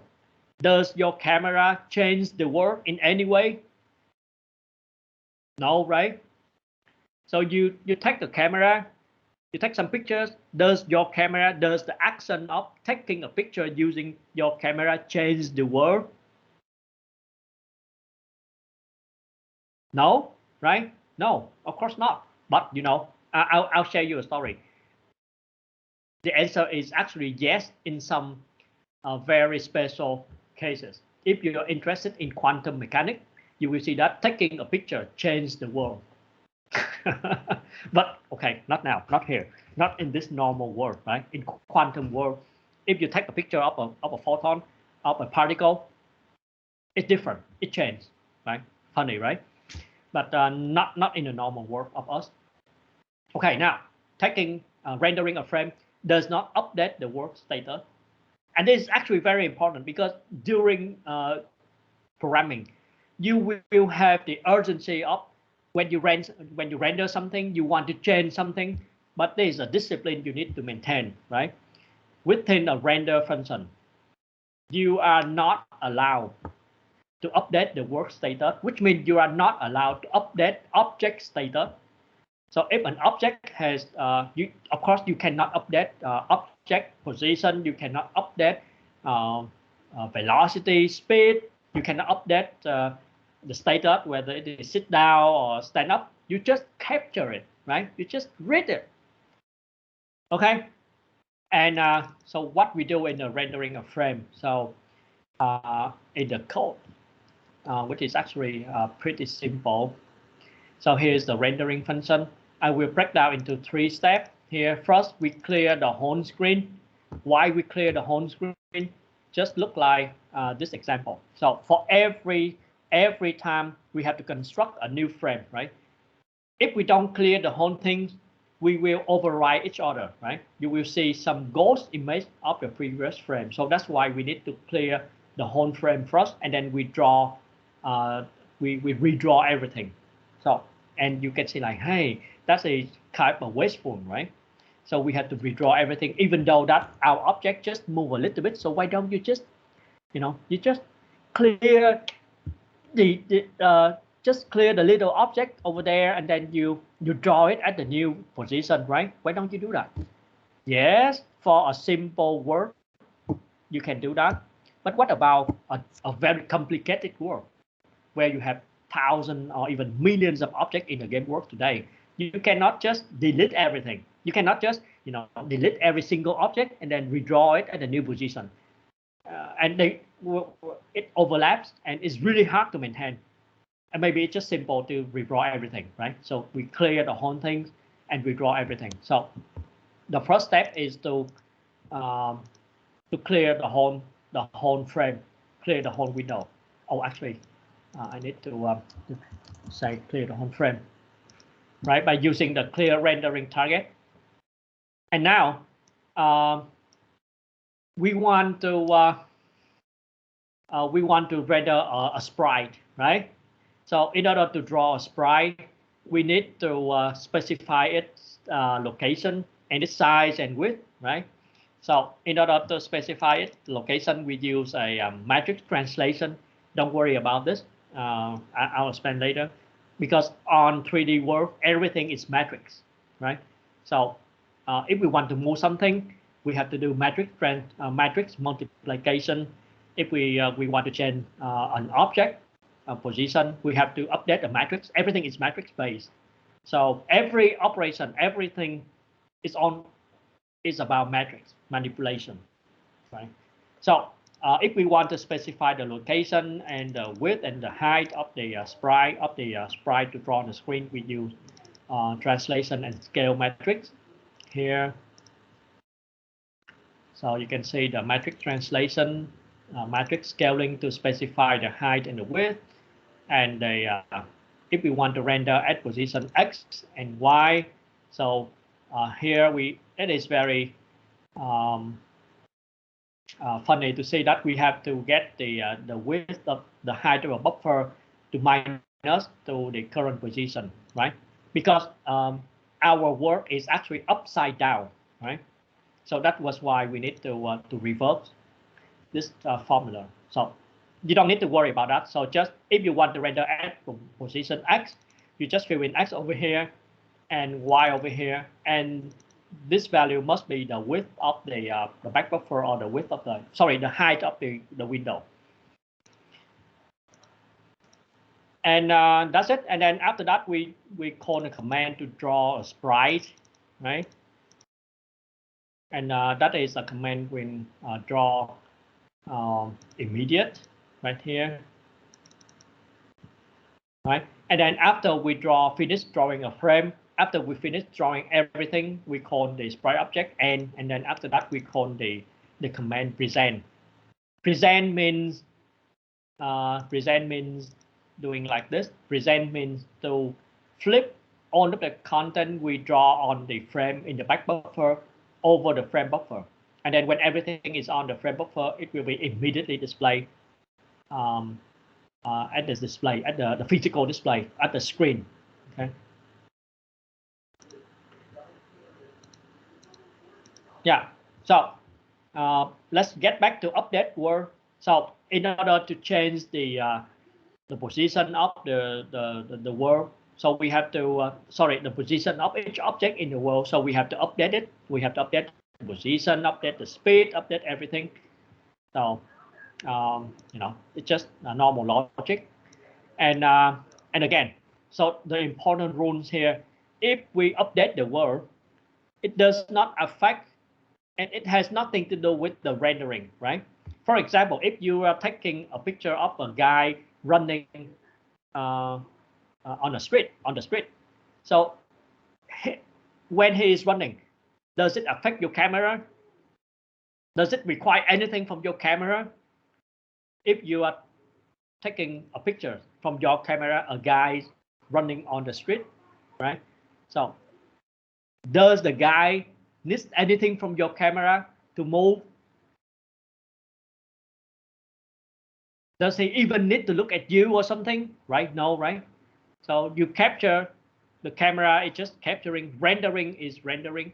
So it has nothing to do, the updating work, the work status has nothing to do with the rendering process, right? So that's why I say during the rendering process, during the updating work process, the function, so your code must not read or write sprite image or anything, because that is the stop of the rendering, right? It has nothing to do with. Okay. I think I'm tired right now, so it's 4 p.m. already. Maybe we stop here and let's go back to the limiting max frame rate next 2 weeks then. Okay. It's pretty straightforward. We don't want to render too fast. It has no point on a very powerful computer. So we don't want to render too fast. So we just want to render like maximum 60 or 100 frames, or maybe maximum like 120 frames per second. So there's no point going faster than that. And in order to do that, so we need to slow us down. So if we are rendering too fast, which means the time used to construct a frame and the time to update the work is too short. So, and then we have a lot of time left for rendering for rendering a frame or for processing a frame. So the rest of the time we should go to sleep. So here's the logic, right? So basically we just say, hey, if we want to render maximum 60 frames per second, right? Which means for one frame, so we only need to spend so 1000 milliseconds, which means a second divided by 60, right? So for one frame, we need that much time, right? Tick per frame. But if we, after we render and then go back and we figure out that, hey, we actually spend less time than the tick per frame second, and then the rest is, which is the DT, right? And then we go to sleep. By looking at this example, you can see clearly how it works, right? So this is the tick per frame, which is the time for one frame, right?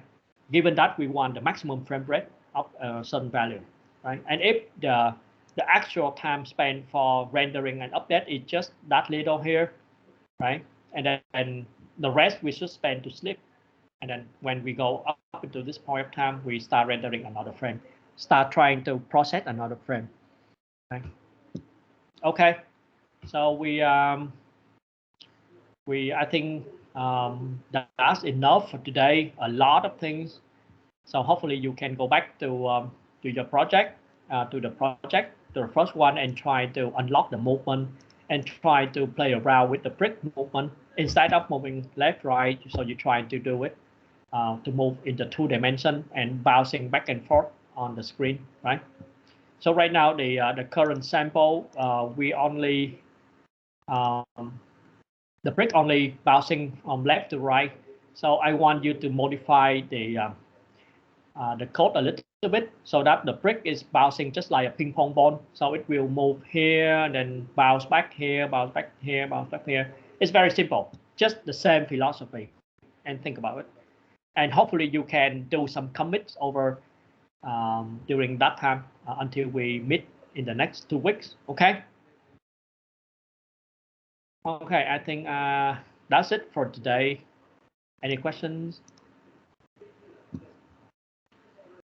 I see a lot of poker face. No, actually, I see only 2 poker faces, and the other faces I don't see. Any questions? Or you are so tired and just want to stop? Listen to that old guy. Sorry, sir. Yes, ask your question. You said sorry for something? I cannot run the program. I missed some errors, but I don't know why. So Show it on your screen. Show it on share your screen. okay. People will help you. Can you see my screen? Yep. Big. Wow. Big screen. Yep. Okay. So can you show me the error? What is the error? Yes or no? I modify the linker in property. I add the library. But Already. and when I build this,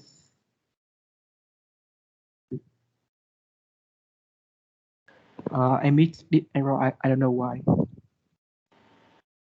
Oh, you. I think you. You make a mistake when configuring the project. So go over, right click on the project property again. Oh, yes. Property. Go over the general, the top one, general, on the left, no, the top. Go. Okay. No, go into advanced, the next item. Use Unicode character set seems to be correct. Did you create the project using the desktop configuration? Is it, or you create using a console application? I think that was why, because it looks like the debug output is wrong. Oh no, I Can you cancel? Window wizard as the same in the tutorial. But I don't know why I did that. Press cancel. close the dialog so that I can look at the. Oh yeah. Now show me the error again. Show me the error. Show me the error. So yeah, it does not recognize the string because there is the difference between the string. So you are using x64. So Yeah. the L is for the Y character. It does not really understand that. So right click again. So I want to check if the down property, go to the property page again. So you are active debug. Interesting.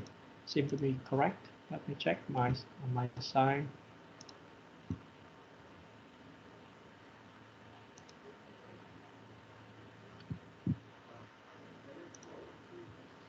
Of course, you did not change anything, right? Yes. Although I remove this and import again, and I meet the same error, like when I remove and import the Okay, same okay, file. okay. Good. So mostly about the character set. That's it. So and that's why it does not recognize the. Sir, the concept, did he create the console app instead of creating the desktop app? Yeah. Yeah, that was why I said you might run into trouble. So can you repeat the whole process again, Jay? Oh So yes. repeat So the whole process again. Yeah, just create. create a new. Yeah, just delete the solution and do it again. Okay.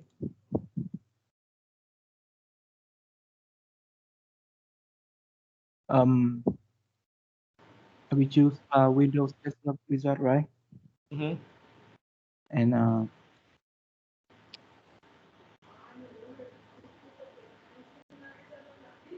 And I create a project.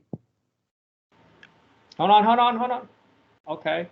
Done. Now you no. Stop there. Select now application type on top. Select desktop. Yeah, I see. And then check on the empty. Did you check empty? You have to start with empty. Come on. Yeah, Do I it know again. why I can not run. Mm-hmm. Man, so do you see my slide?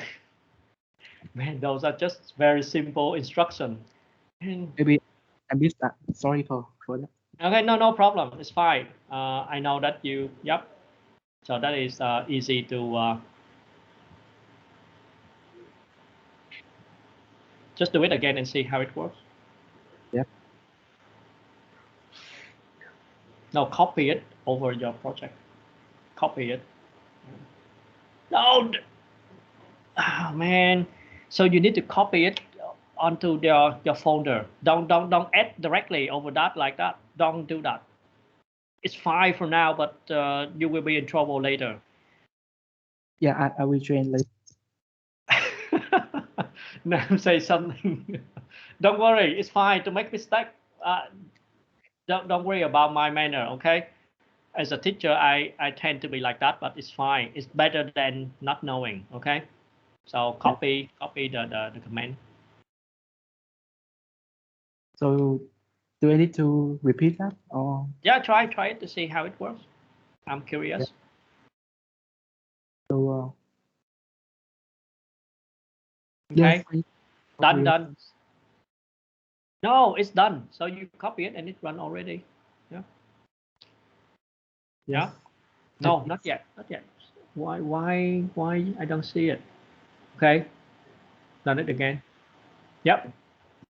Okay. And go to property. Linker and input.